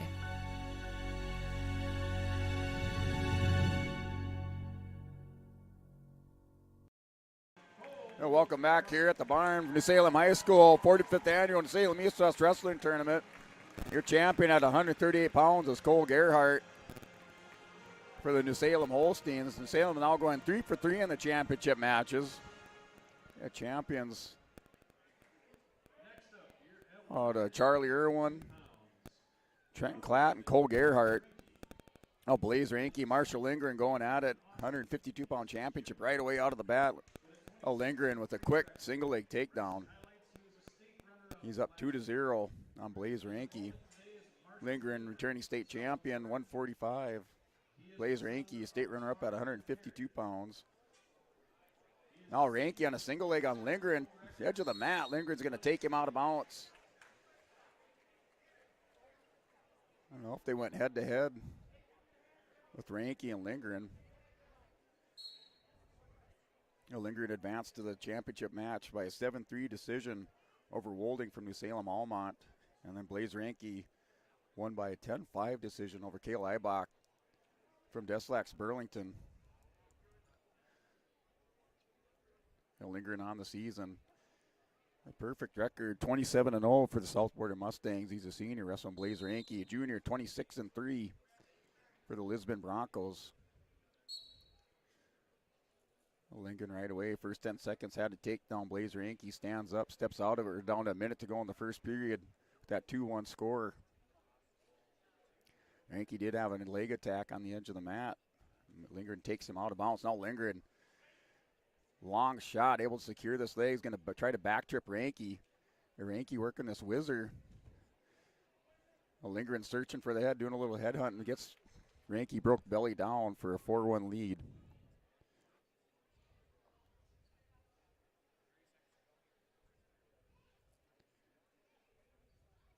And now down to 30 seconds. We're in the first period. And Marshall Lindgren is up 4-1.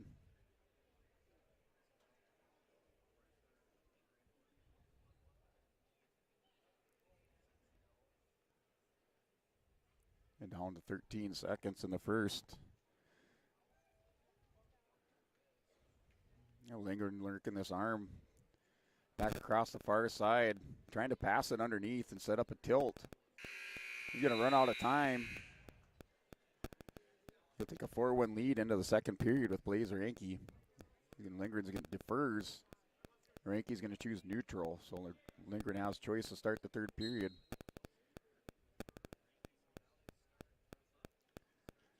As Ranky likes his chances on the feet with Lindgren. One thing with Lindgren, he does that elbow pass. Got a kind of inside leg ride. And goes for the Splato, shoots in, long shot. Ranky's able to sprawl out of that. The wrestler's going to go out of bounds here on the near side for a restart with 1:35 to go.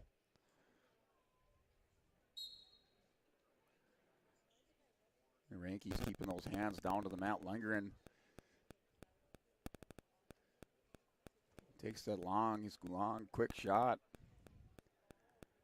Used it a couple times on Ranky now to have that 4-1 lead. Now tied up. Ranky takes a shot, snaps down. Lindgren stands back up.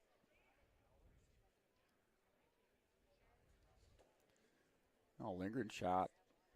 Defended by Ranky. They're down to a minute to go in the second period. Ranky shot. Goes to the head, work the head on Marshall Lindgren.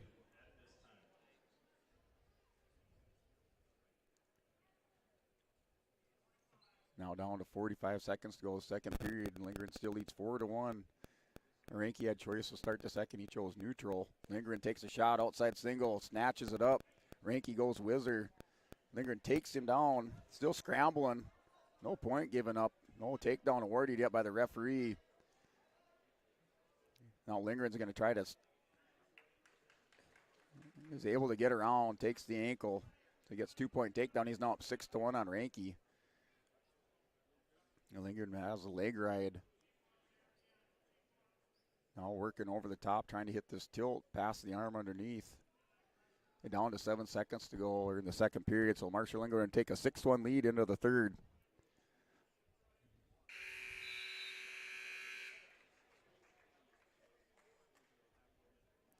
Well, Marshall Lindgren's choice, he's going to choose neutral. Lindgren feeling confident on his feet, going the neutral position. He and Ranky both shoot at the same time, collide in the middle, meet in the middle.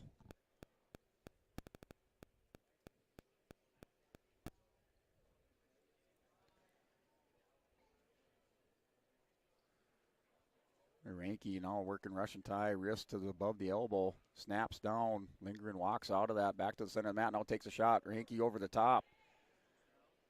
They're down to 1:30 to go in the third period. Now a shuck.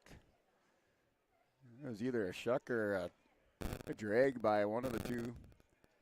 Wrestlers stood back up. Now Ranky working back over the top.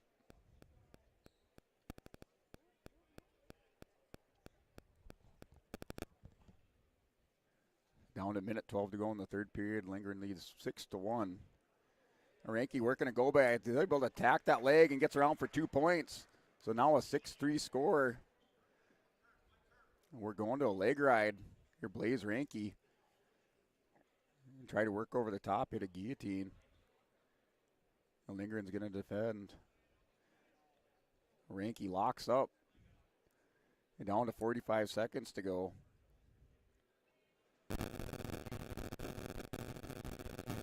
6-3 score. We're looking for a stalemate call here by the referee. Ranky not able to advance and now attacks the arm and the wrist. Trying to pass that underneath and set up a tilt and get a stalemate called by the referee for a restart back in the center of the mat. Ranky's going to give Lindgren a 1-point escape. Now 7-3 lead for Marshall Lindgren.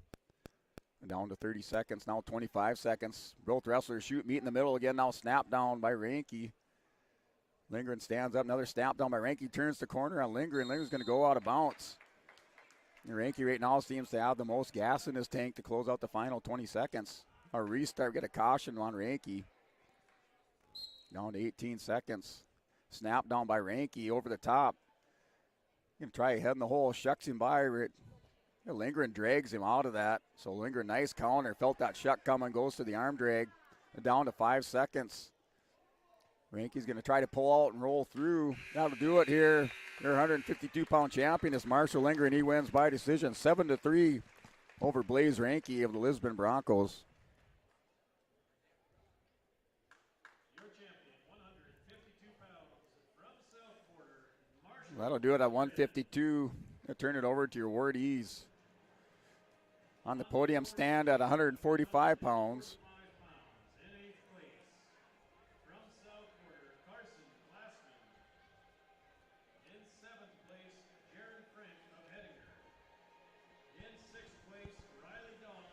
Your champion at 145 is Mason Melmer, standing on the top of the podium.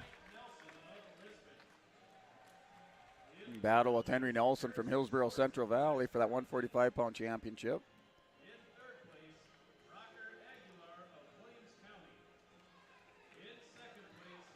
Remember, keep it tuned here. We're going to finish out these championship matches. We're working our way now at 160 pounds. We got a Region 1 battle going on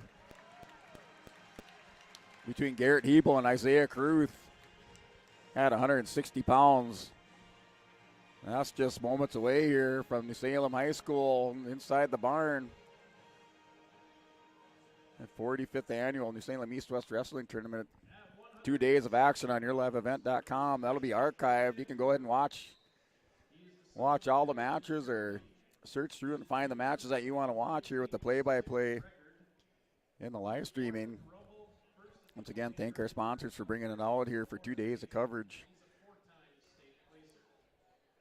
This match between Isaiah Kruth and Garrett Hebel, 160-pound championship. Hebel, a senior, 27-0 record, wrestling Isaiah Kruth, a junior, 28-6. Hebel, state runner-up last year. Yeah, arm drags down. Both wrestlers go out off the edge of the mat.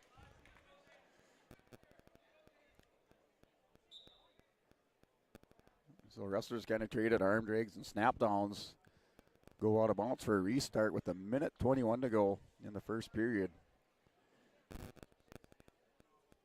Isaiah Kruth last year, state place winner at 138 pounds. And making a good sized jump here, wrestling 160. Now Hebel double underhooks on Kruth here on the near edge of the mat. Kruth going to try to double overs and squeeze those elbows together. He's able to step out of that.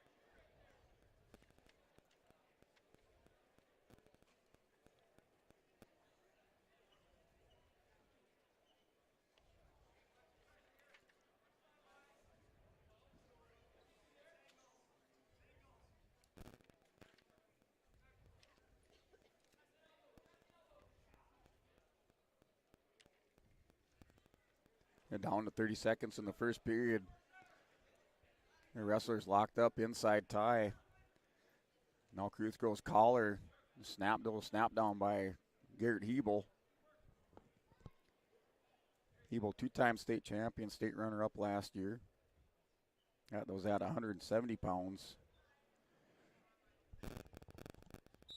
And wrestlers go out of bounds with 7 seconds to go in the first period.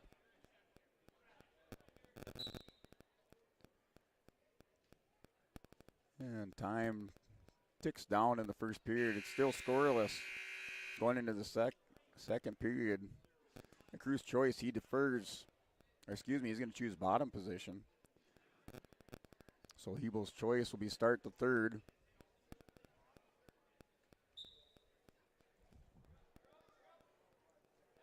Hebel, big mat return on Kruth as he stood up. Now Kruth back to the stand-up, working some hand control. Hebel able to return him back down. Another hard mat return. Kruth trying to tripod up. Now outside leg stand-up. Gets back up. We're going to see who wins this battle. Now Hebel returns him back down. Has a chicken wing hooked up as they roll through.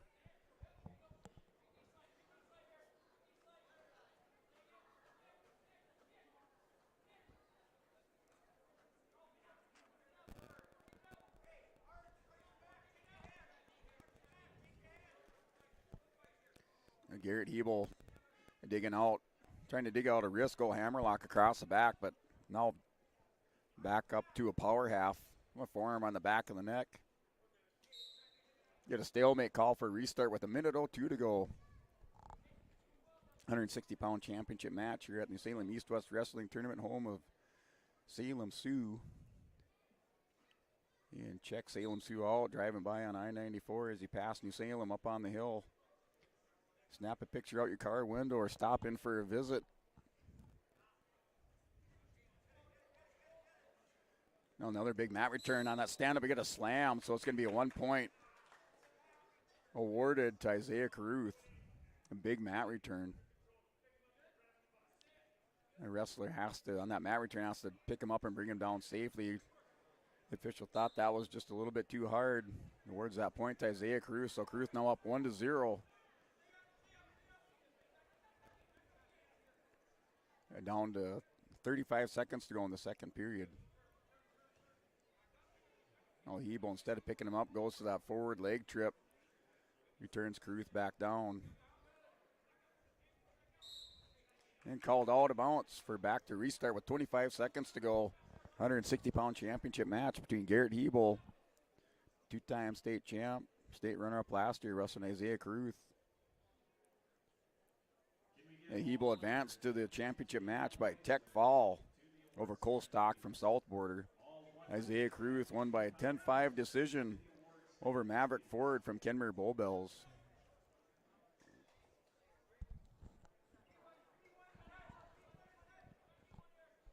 And now a 2-point near fall. At the end of the second period for Garrett Hebel. Now he's going guillotine. Gonna work that arm back across. And that'll do it for the second period with Garrett Hebel leads 2-1 over Isaiah Caruth. Hebel chooses bottom to start the third.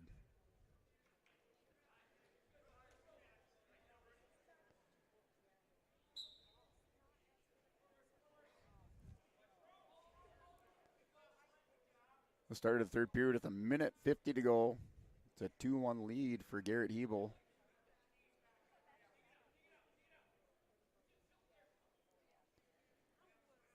And now down to 1:40.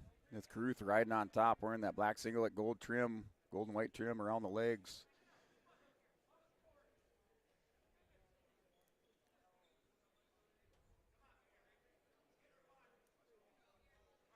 Gonna let Hebel stand up, so now 3-1 lead for Garrett Hebel with 1:22 to go.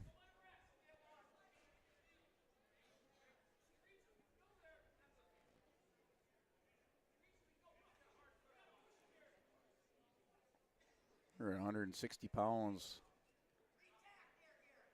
A championship match. So Caruth's gonna go Russian tie, now changes level, drops down. Hebel with the front headlock. Hand around the neck underneath the chin. Now it looks like we have blood time. So we got blood time. We're going to go ahead and step away for another 30-second timeout. We'll be back for the conclusion of this match at 160 pounds. Abuse can affect anyone, and each person's experience is different. Abuse is about power and control, and it is not always black and blue. A loving relationship should not be threatening, accusing, isolating, or include violence of any kind. The Abuse Resource Network provides services to start living the life you deserve.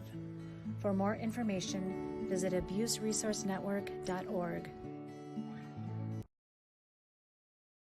Hey, back here live from New Salem High School here in the barn for this championship match at 160 pounds between Garrett Hebel and Isaiah Caruth. Hebel looks like he's cut above the eye. going head-to-head with Garrett Hebel. Now they get that bleeding stopped. Gets the thumbs up okay from the coach. He's back out there ready to wrestle. He's down 3-1 with 58 seconds to go in the third period. The restart back in the center of the mat. Both wrestlers locked up, collar tie, and working inside tie. Now passes it.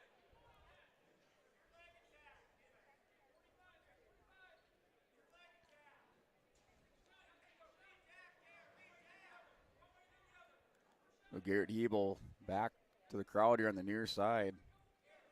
Takes a look at the clock, down to 30 seconds. Hebel's going to backstep. Cruz going to change level underneath. Goes out of bounds for a restart with 25 seconds to go. So Cruz has to pour it on here. Last 25 seconds in attack. Garrett Hebel just kind of attempt to defend. Keeps backing up here. Now down to 15 seconds, now 13. Cruz going to go underneath. Hebel's going to counter that, steps around. Get a mat return here. 2 points on the edge of the mat. So he's up 5-1. Down to 4 seconds, so that'll be your championship match here, barring any huge catastrophe with 4 seconds to go. And Garrett Hebel in control. You're 5-1 with 4 seconds remaining in the third period. That'll do it. Your champion at 160 pounds is Garrett Hebel from the Lemoore Litchfield Marion Lobos. Wins by decision 5-1 over Isaiah Cruz. Now go ahead and take any of your awardees at 152 pounds. On the award stand at 152 pounds, in 8th place, from Killdeer, Tucker Baumbach. 7th place, Mason Schumer of Alva. Well, this group of awardees is a little bit slower to get up on the podium at 152 pounds. Your champion at 152 is Marshall Lindgren, the South Border Mustangs. He defeated Blazer Anke of Lisbon Broncos by decision 7-3. Stand on the top of the award, stand on the podium. Your champion at 152. Your champion at 152 pounds from South Border, Marshall Lindgren.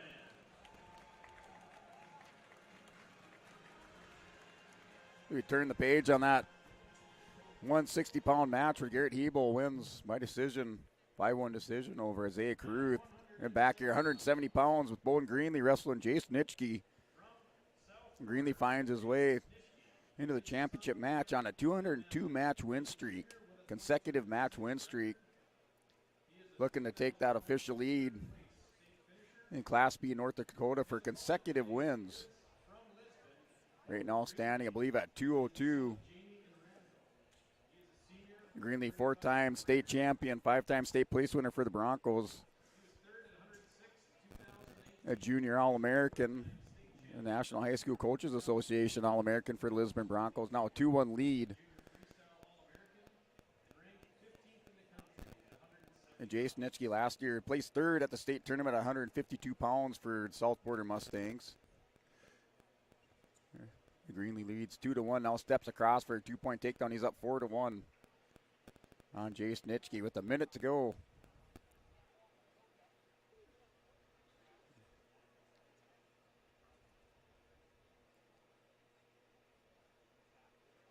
And Bowden Greenlee with the 35-0 record. Like I said, 202 match, continuous consecutive win streak. Jason Nitschke with a 22-6 record, a junior.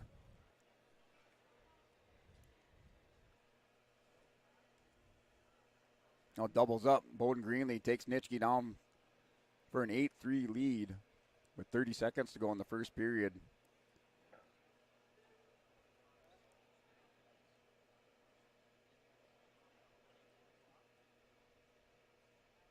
You're watching one of the all-time greats, at least in recent history for Class B wrestling out there with Bowden Greenlee.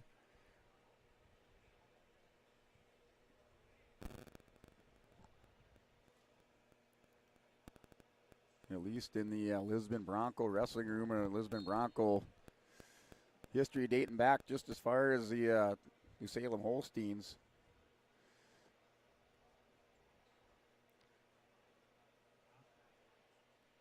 Now down to the last 2 seconds of that first period. Greenlee takes an 8-3 lead into the second. Just going back to that first ever New Salem East-West tournament. Still hard to believe it started out with 4 teams. They brought out Lisbon, Linton, Watford City when they were Class B, and New Salem. That was your first East-West tournament. It's growing into the spectacle it has been, or as what it is today. A lot of prestige for the teams and the place winners that take a championship away from the East-West tournament. They try to bring together the best teams and wrestlers from Class B out here every year and match them up, let them go head-to-head and see who comes out on top. Now, Nitschke drops down to a leg pass on Greenlee. Greenlee trying to work some hand control, steps through, back around on Nitschke. He's up 9-3, now 11-3.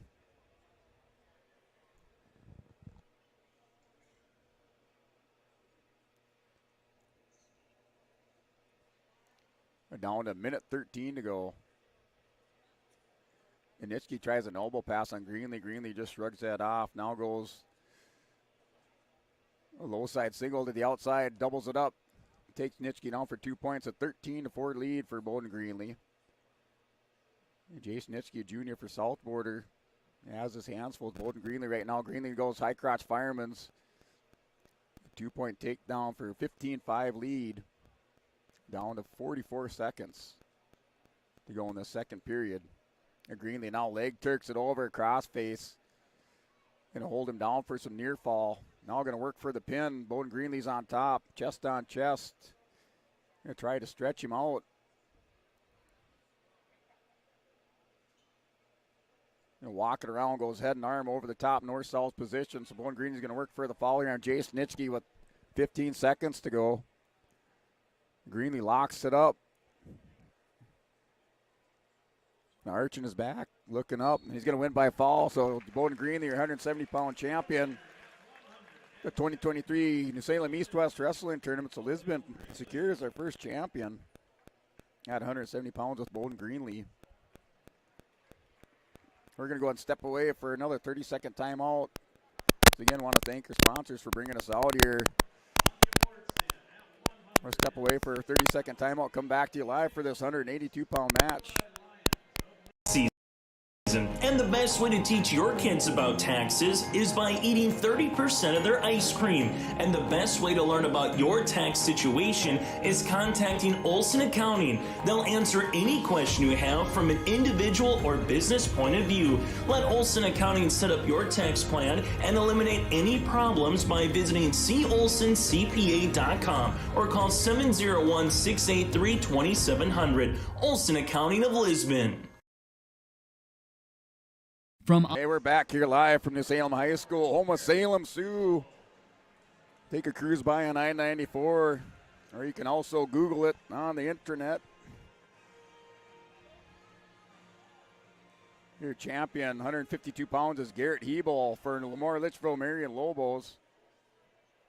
A championship match at 170 pounds, or 182 pounds is Levi's Film. Levi's Film seeded number 5 in the tournament, makes his way to the championship match.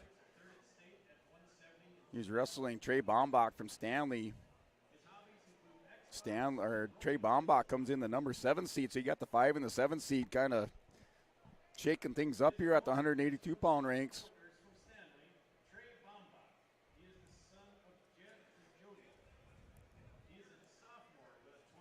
Sven in search of his first title for the Lisbon Broncos. Levi's Fem, a senior, 27-5 record for Lisbon Broncos. Returning state place winner, placed 3rd last year at 170 pounds. Trey Bombach, a sophomore for Stanley, with a 22-10 record. You've had Trey Bombach. He placed 7th last year at 182 pounds. So state place winners, Bombach snaps down on Svem. Svem's going to scramble, able to get back up. Single leg. Going to elevate it. Takes Bombach down to the mat for a 2-point takedown. You get this camera centered. I don't know who the camera guy is here, but they need to do a better job. We got blood time on the edge of the mat, so that blood time, we're going to step away for another timeout. We'll be back here in the first period, and Levi's Femme leads this championship match at 182 2-0.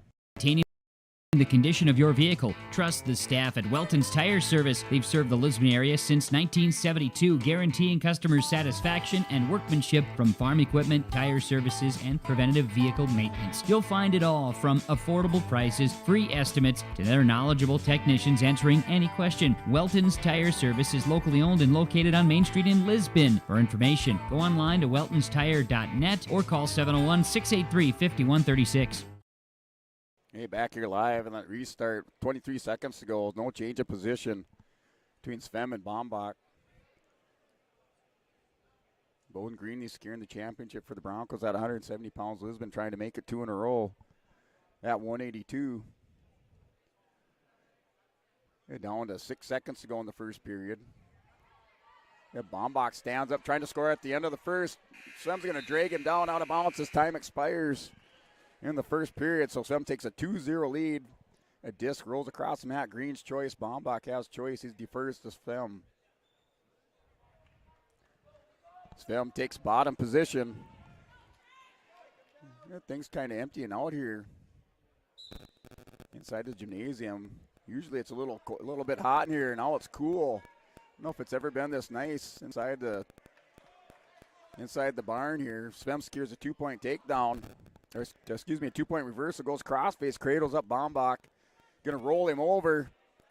So Levi's Fem's working for the foul against Bombach from Stanley. Goes belly down on the mat, forcing those shoulders down. Bombach trying to struggle, get some hand control, break that hold. Levi's Fem now traps the leg. Bombach's shoulder up just there a little bit. Gerald Jacob down there taking a look. And Bombach gets belly down, so now a 7-0 lead for Levi's Fem. Enjoy it.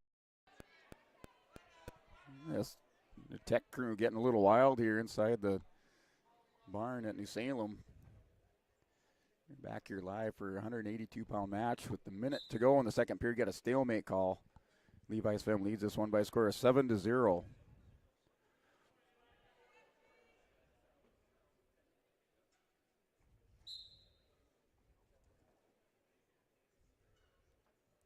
His Fem goes crossface over the top. And go bow and arrow. Takes Bombach over to his back. Took that ankle.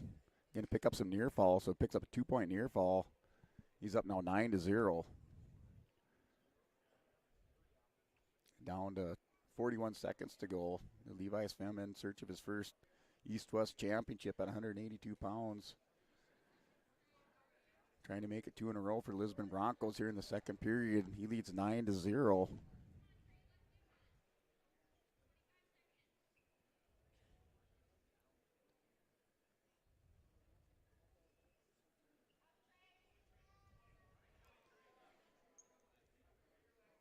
We're coming up on 6 o'clock Central Standard Time. Started right around 4:30. After that recognition, we got stall warning on red, so as Fem warned for stalling. With 9 seconds to go in that second period, just kind of working on top, trying to work that crossface. The official thought there wasn't enough offensive action by Svem on the top. Dings it for stalling. Now Bombach tries to hit a Peterson. Svem rolls him through, drags him across. He's going to get some near fall. Jake, official gives him 2 near fall. So he's up now 11-0. And Bombach's going to choose both up to start the third period with Levi's Fem. Fem has an 11-point lead. Not much reason to tie up with them. Should just work the angles to the outside. Lem goes with that Muay Thai double collar on Bombach.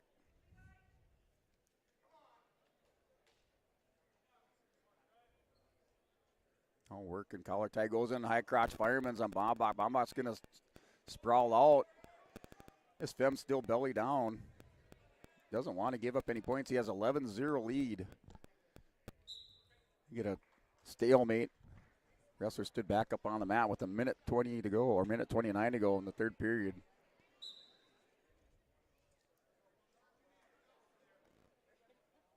Now restart. Looked like Bombach was already about halfway across that center, the center of the mat.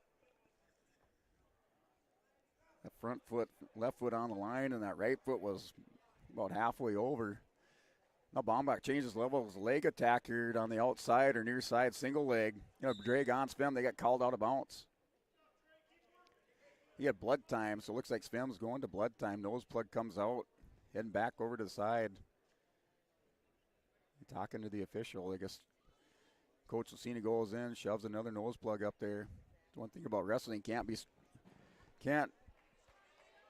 squeamish about blood. I don't know, not very good English, it can't be, but yeah, blood all the time, nose bleeding, cuts to the eyes, bridge of the nose.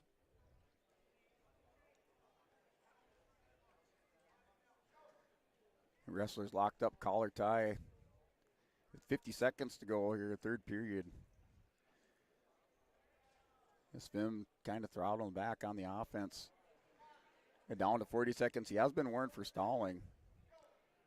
So down to 37 seconds. Nose plug comes out again, does an elbow pass. Now Baumbach reshoots on that. Takes him down to the mat. Yeah, Blood Crew's got to come out, clean up that nose plug on the side of the mat. A restart there. With a false start on Baumbach. Svem goes underneath. The high crotch fireman's going to hold on to that elbow. Around warrant for stalling. Okay, so Svem now warrant for stalling. 1 point for Green. Even though Svem attacks there with that high crotch fireman, he gets warrant for stalling, I guess because he's backed up. Now still backing up off the edge of the mat is Levi Svem with 15. Backs up again. He's going to get warrant for again. Now circles in. Down to 10 seconds. Baumbach over the top. Svem underneath. Down to 5 seconds. Levi Svem's going to win this one by a score 11-1. Well, Levi Svem, your champion at 182 pounds for the Lisbon Broncos is Levi Svem.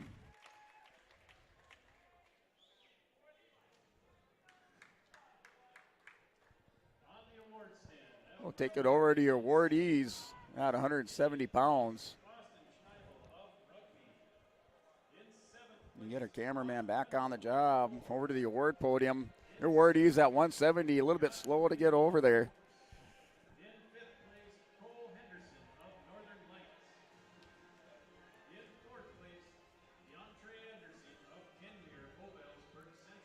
Your champion at 170 pounds with that big consecutive match win streak is Bowden Greenlee.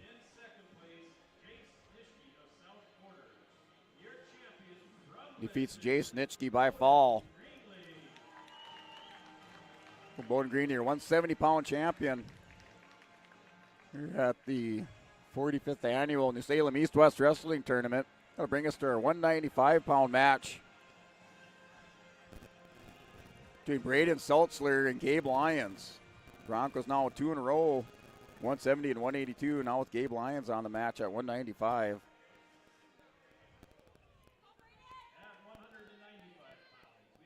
The Seltzler won by a 6-1 decision over Mason Olander. Braden Seltzler, state runner-up last year at 195. And Christian Mertz defeated him in that finals 8-5. And Gabe Lyons, 4th place finisher last year at 195. And Seltzler, dynamic wrestler. You've seen him thrown to his back in a cradle, and next thing you know, he's bridges over and put that other wrestler on their back, so never count him out of a match. And down to 1:25 to go in the first period.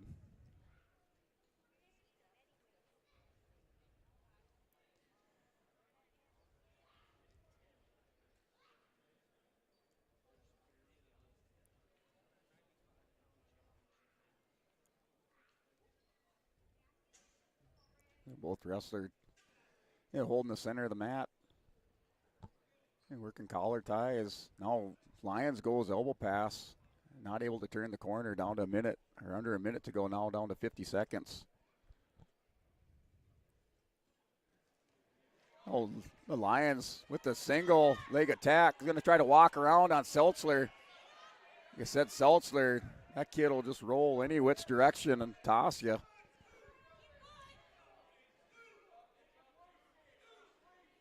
Right now, Gabe Lyons head down to the mat. Seltzler trying to leverage it. Lyons going to get arm around the waist. He picks up 2 points for a takedown, but Seltzler quickly back up on top in the situation position as Lions broke belly down with 19 seconds. Lions has to hang on, not break contact here. Hang on to that leg. Seltzer's going to get away here. 1 point. Now he's going to get around. So he scores on the edge of the mat to go out of bounds. He gets 2 points for a reversal. So we're going to go tie it up with 7 seconds.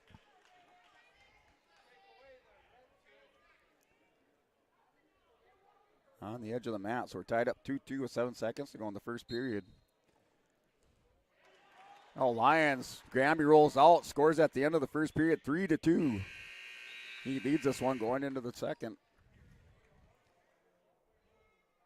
I think this camera slides over a little bit on its own. I'm going to have to lock her in place. Hold it on the mat.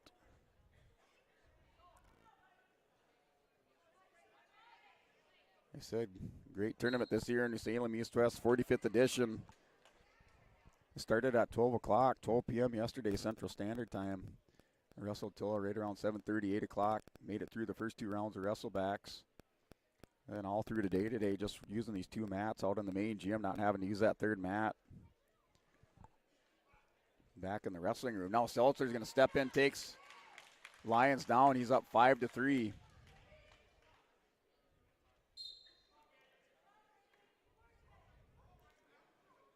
So a minute 32 to go in the second period. Braden Seltzer leads by a score of 5-3.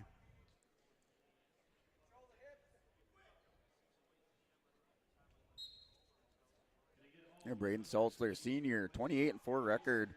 Gabe Lyons, a senior for the Broncos, 27-2 record.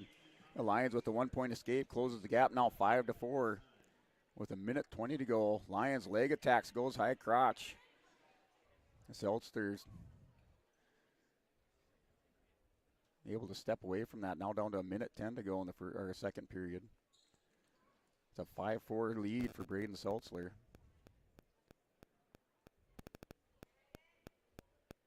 Both wrestlers working that far edge. Now Seltzer low leg attack. Goes up with Lions. Lions thought about tossing him, but backs out. Goes off the edge of the mat. 50 seconds to go. I think that's a wise decision by Lions.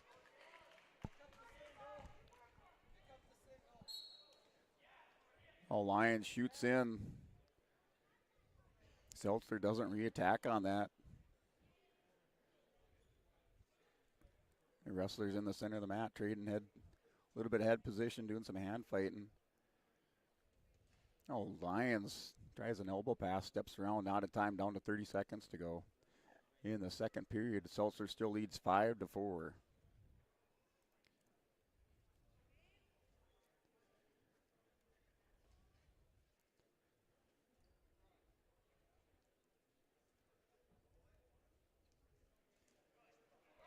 Oh, Lions here trying to dump Seltzer. Seltzer back up to his base. He's going to attack the head. The Lions had Seltzer down to his hip. Seltzer able to get back up at 3 seconds to go. Lions not able to score at the end of the second. Seltzer's going to take a 5-4 lead into the third with Lions' choice. He's going to choose bottom. So Gabe Lyons looking to tie this one up from the bottom position or take the lead.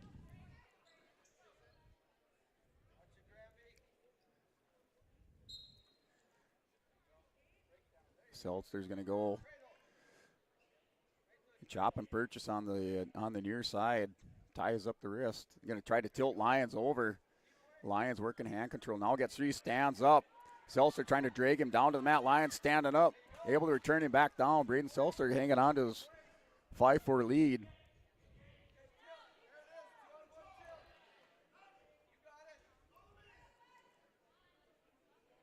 Seltzer working spiked ankle in the back. Now Lyons going to stand up, trying to drag him back down with this half Nelson. Lyons stands up, turns into Seltzler. Hip down Lyons with the Wizards. Both wrestlers on their knees. We got time, breaking time. That should be a 1 point. Hey, where's the 1?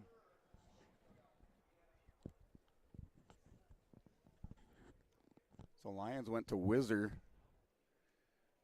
He does get the 1 point. So now tied up 5-5.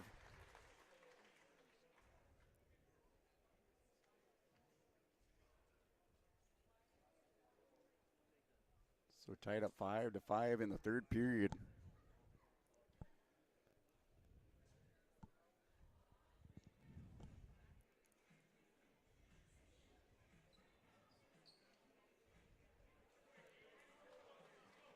Wrestlers now starting a neutral position for this restart here in the third period. The minute 15 to go.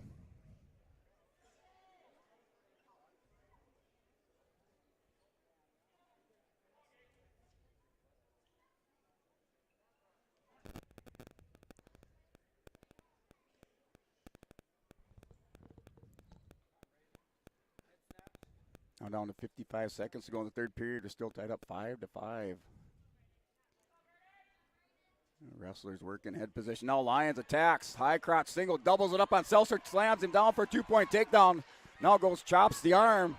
Gabe Lyons has a chicken wing hooked up on Seltzer. Gets around behind him. He's up 7-5. Explosive move by Gabe Lyons. Doubles up on Seltzer. Working a chicken wing. Seltzer hips over. Rolls through. This is what I told you about Braden Seltzer. Never count him out. Powers through. Now 7-7 score. He's going to get near fall on Gabe Lyons. I've seen him use that move before. He's going to pin Gabe Lyons. Your champion at 195 is Braden Seltzer from Velva.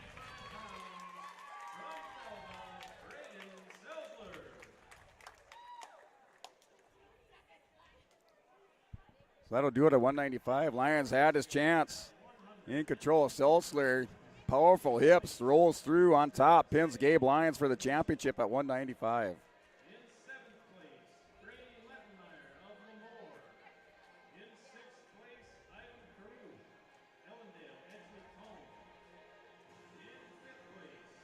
So we'll go and break away, take a little time out here, come back for your 220-pound championship match here from live from the barn, New Salem, North Dakota. Or weekend meal at West Main Pizza in Ada. They're more than just pizza. You'll also enjoy the taste of pasta dishes, calzones, wraps, subs, nachos, super nachos, tacos, salads, chicken wings, and more. You can dine in or carry out. Call 218-784-3700. Remember to join their text club and like on Facebook for additional specials. They're open daily at West Main Pizza in Ada. All right, back here live. Our champion at 182 pounds is Levi's Film for the Lisbon Broncos. This conclusion of an exciting match at 195.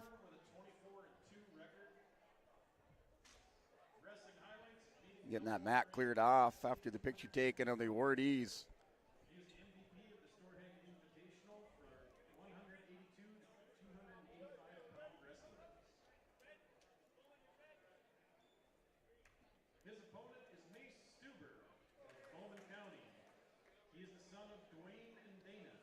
So we got Shane Nitschke wrestling Mace Stuber for your championship at 220 pounds.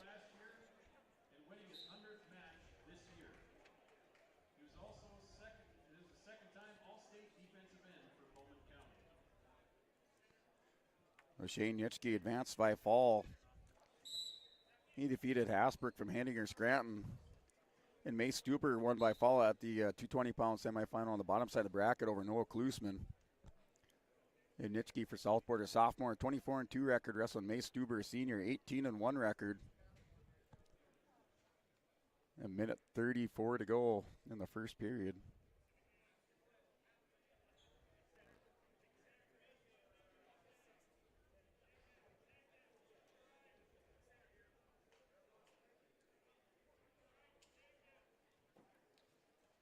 And now Stuber changes level, takes Nitschke back to the center of the mat. There's Shane Nitschke last year, place winners, placed 7th at 285 pounds, wrestling 220. Again on Mace Stuber. Stuber placed 3rd last year at 220. Nitschke works 2-point takedown. A leg band of Stuber, grabbed by the referee.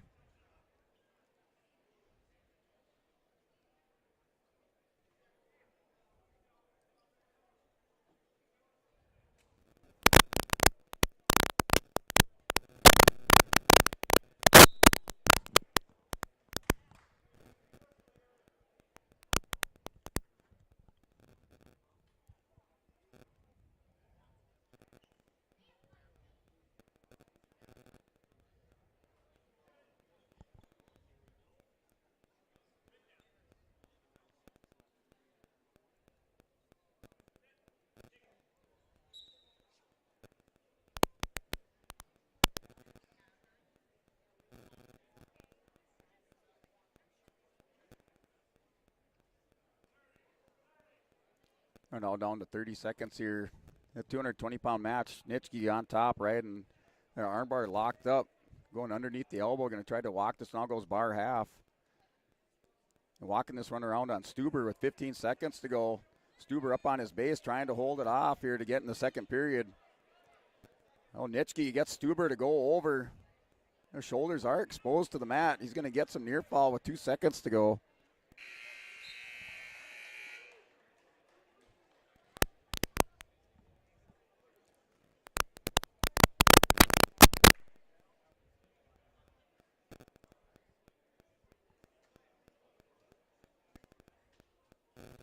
So Nitschke chooses bottom to start the second period. It's 4-0 lead for Shane Nitschke with those 2 near fall.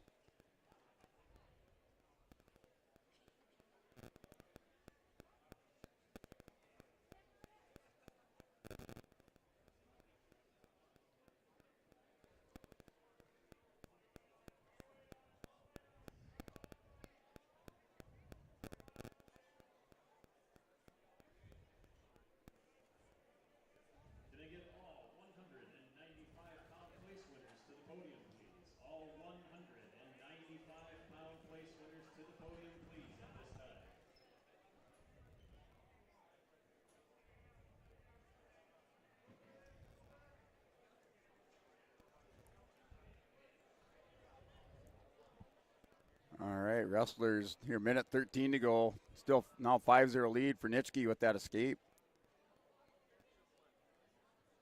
He's up 5-0. Approaching a quarter after 6.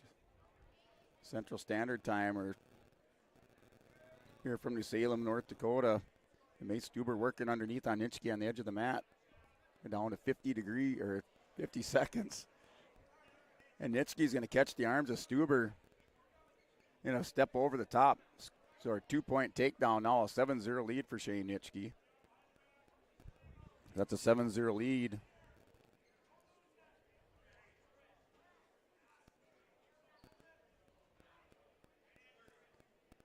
And Nitschke working an armbar. Stuber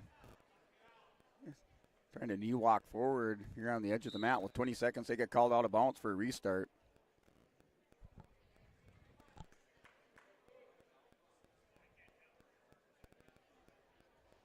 So Nitschke on top for the restart with 19 seconds to go in the second period. He leads 7-0.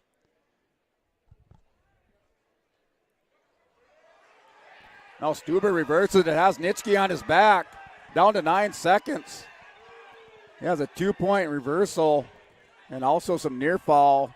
Able to catch Nitschke. Nitschke's going to get through this period. He leads 7-5 at the end of the second period.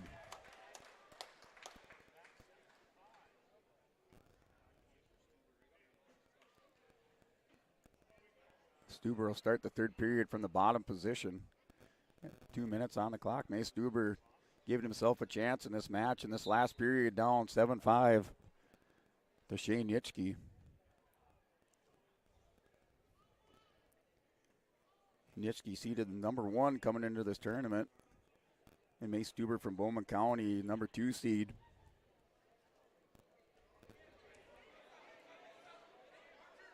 Oh, Stuber sits out, trying to reach around, not able to get back. Got back, takes his base. So Shane Nitschke still with that 7-5 lead. And down to a minute 30 remaining.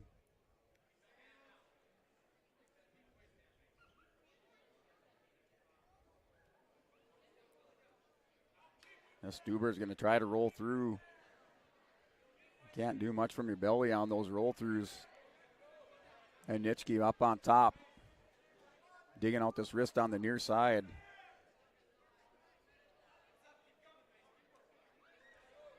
And down to a minute to go. Mace Stuber broke belly down. He can explode at any time here off the bottom.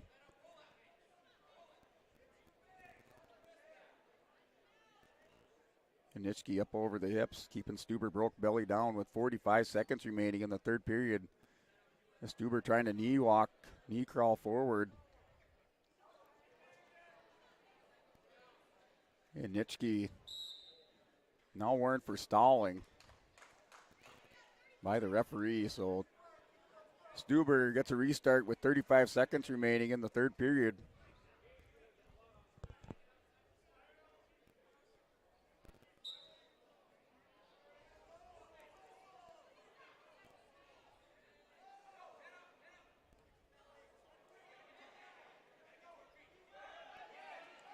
And Nitschke with the hammerlock on Stuber, down to 20 seconds. In the third period, Nitschke has a 7-5 lead.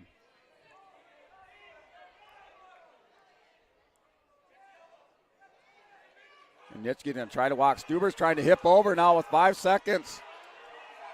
In that position, now Nitschke back up. He's going to stuff that reversal attempt. And he's going to be your champion at 220 pounds for the Southmorton Mustangs, is Shane Nitschke.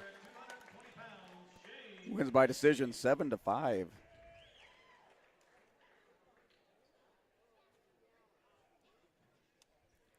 We'll go over to your word stand at 195 pounds. Not sure if you can see those. According to my screen, you should be able to see the awardees. A message saying you could only see their feet, but looks good to me here on my screen. These are your place winners. At 195 pounds, your champion is Braden Seltzler for Velva.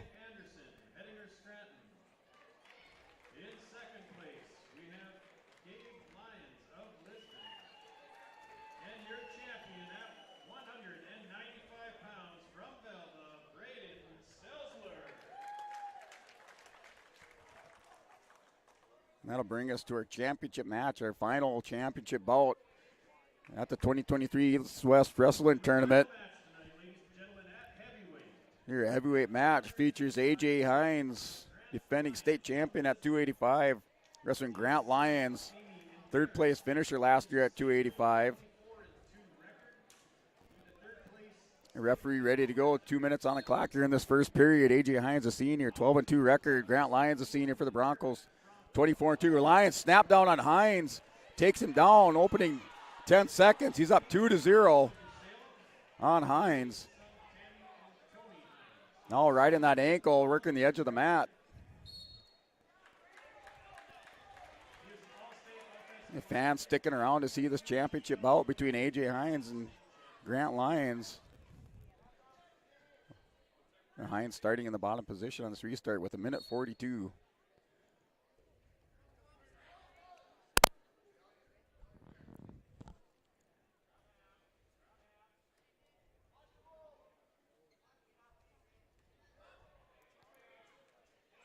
And now down to 1:25.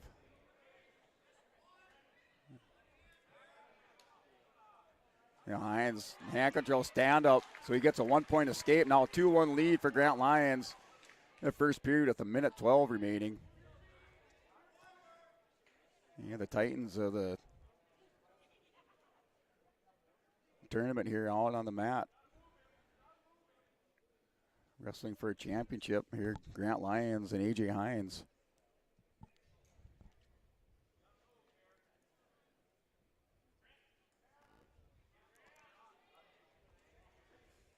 Yeah, Hines with a little bit of an elbow pass attempt. He goes over the top of the elbow. He's going to try to pass that up and over and step around behind on Lyons. Lyons now with hand control. Hines with that elbow pass attempt once again. Now goes heavy on the head, collar tie. The Lions working Russian tie on Hines. Hines trying to get that arm back, pulls it in tight to his body. Now Lyons stretches it out with 13 seconds to go. If you're going to go for it here at the end of the period as Grant Lyons, it's time to do it with 9 seconds. That'll do it for the first period with the Grant Lyons lead 2-1 over AJ Hines. So Lyons defers his choice over to AJ Hines. Hines looking up in the crowd. Gets a signal to take both up.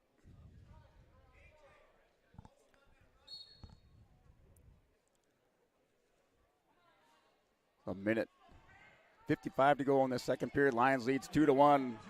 The Lions back on that 2-on-1 tie-up. Now Hines has an underhook here on the near side, trying to turn the corner. Goes back to that elbow pass on the far side. Now 1:36 to go. We're in the second period. Got a 2-1 score. Defending state champion AJ Hines trying to snap down Lyons. Lions able to get back up, snaps down Hines, trading positions. Lions take the center of the mat. Hines reaches out. Lions takes that wrist.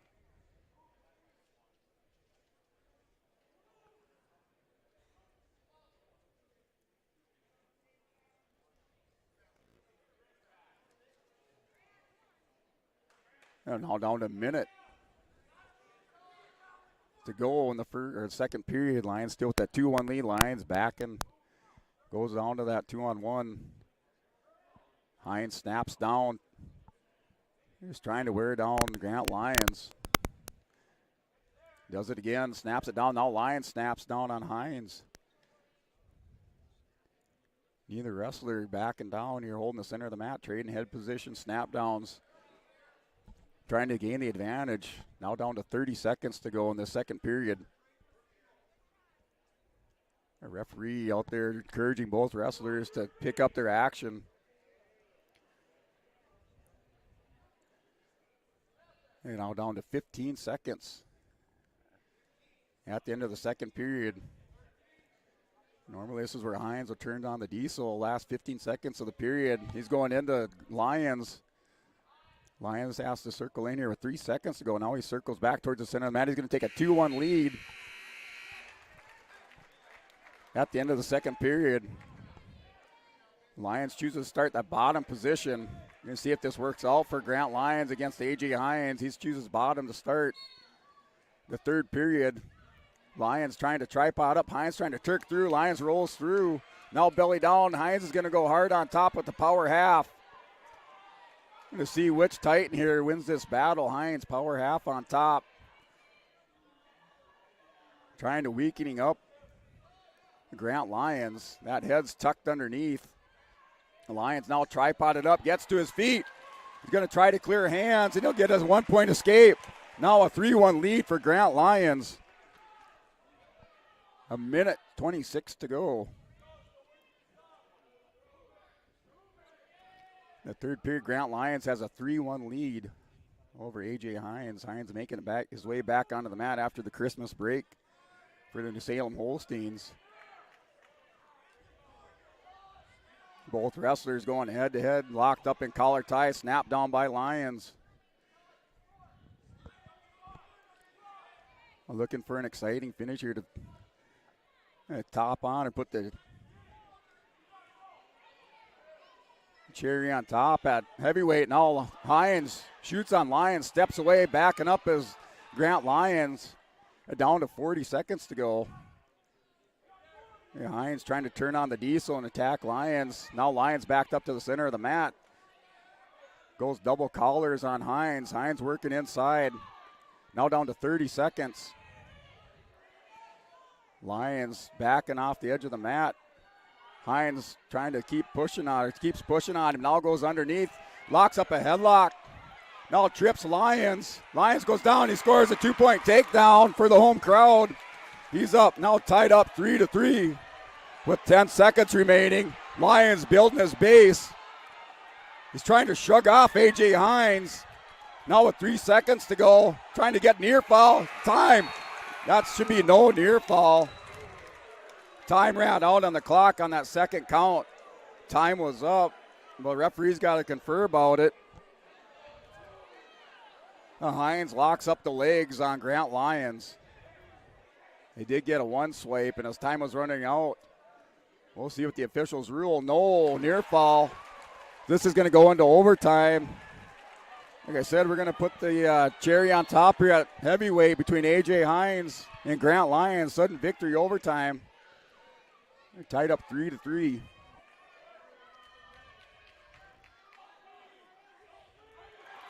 Lions gets hands down, he wins. 2-point takedown, go behind for Grant Lions, your champion at 285 pounds for the Lisbon Broncos. Lions gets it done. So with that win, we're going to go and step away for a 30-second timeout. Bring your place winners here at 220 in heavyweight.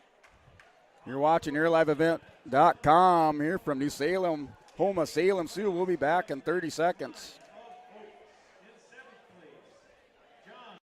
701-636-5692 for shop and field service, farm equipment sales, Repair on all equipment, in the field, on the farm, and in the shop with Wright Implement in Hillsboro. 701-636-5692.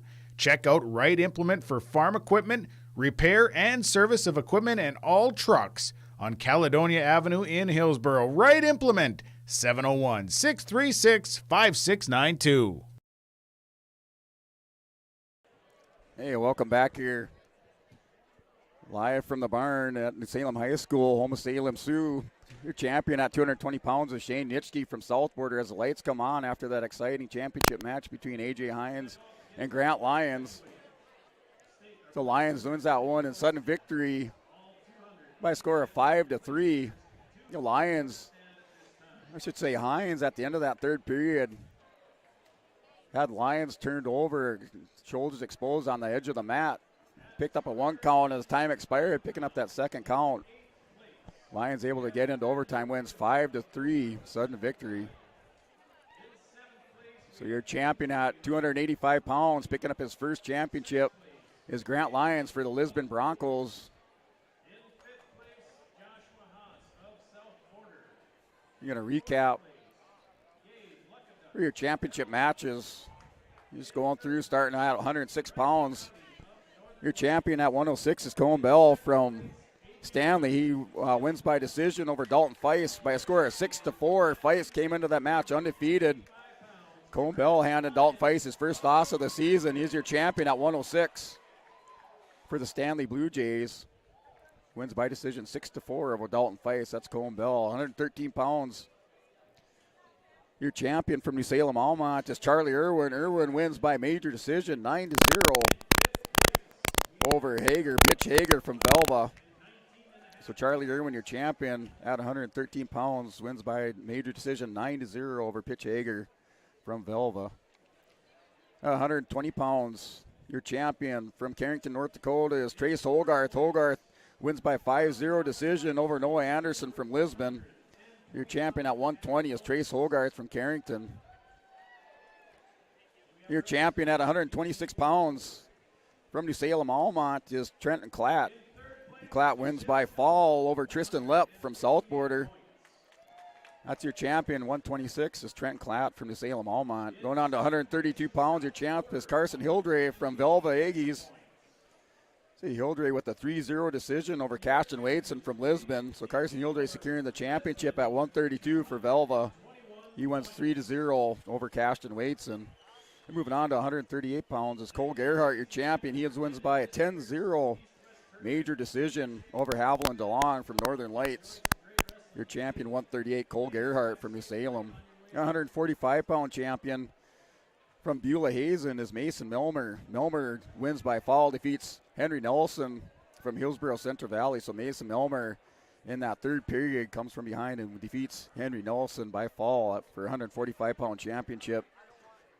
152 pounds. Your champion from South Border is Marshall Lindgren. He wins by decision 7-3 over Blaze Ranke. So your champion at 152 is Marshall Lindgren. So your team champions, Lisbon Broncos, taking their 2023 New Salem East-West Championship. Currently on the award stand. So Marshall Lindgren, your champion at 152 pounds, 160 pounds. Garrett Hebel is your champion. He wins over Isaiah Caruth from EEK. So your champion at 160 pounds is Garrett Hebel. Your champion at 170 pounds on that consecutive match win streak is Bolden Greenlee, currently undefeated for the Lisbon Broncos. I believe his consecutive match win streak is now at 203. And that's an unofficial Class B record for consecutive wins, and also picking up the championship at 170 pounds. He wins by fall over Jason Ditchke from South Border. At 182 pounds, Levi Svem picks up a championship. He wins by major decision, 11-1 over Trey Baumbach from Stanley. So Levi Svem from the Lisbon Broncos, your champion at 182 pounds. At 195, in dramatic fashion, Braden Seltzer comes from behind about the last 10 seconds, and he wins by fall over Gabe Lyons of the Lisbon Broncos. So Braden Seltzer, your champion at 195. 220 pounds is Shane Nitsky. He secures a 7-5 decision over Mace Stuber of Bowman County. So Shane Nitsky, your champion at 220 pounds. And then your championship match, you just saw it here moments ago between A.J. Hines and Grant Lyons. Grant Lyons pulls out that sudden victory win, 5-3 over A.J. Hines, picking up his first New Salem East-West tournament championship. So Grant Lyons in that head-to-head key matchup going into the state tournament between Grant Lyons and A.J. Hines. So Lyons, your champion, 285 pounds for the Lisbon Broncos. Go turn to the team scores.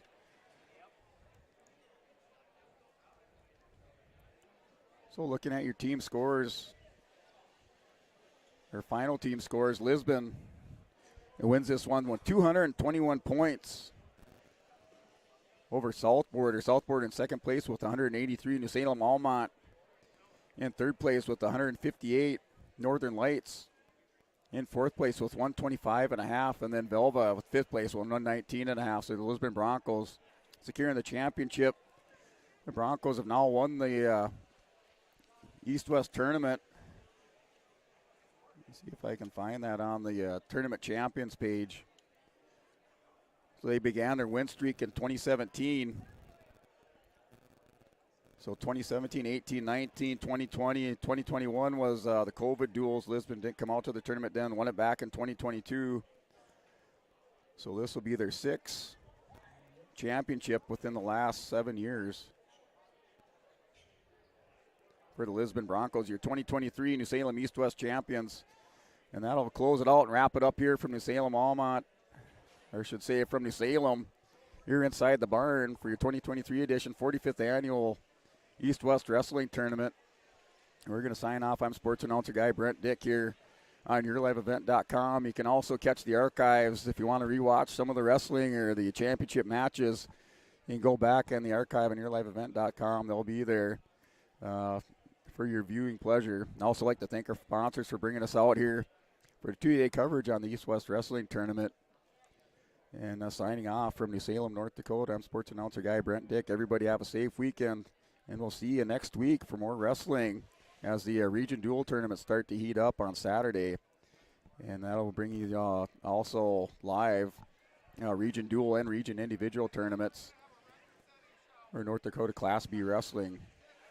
So signing off here from New Salem, North Dakota, I'm Brent Dick on YourLiveEvent.com. Everybody have a good night and safe travels.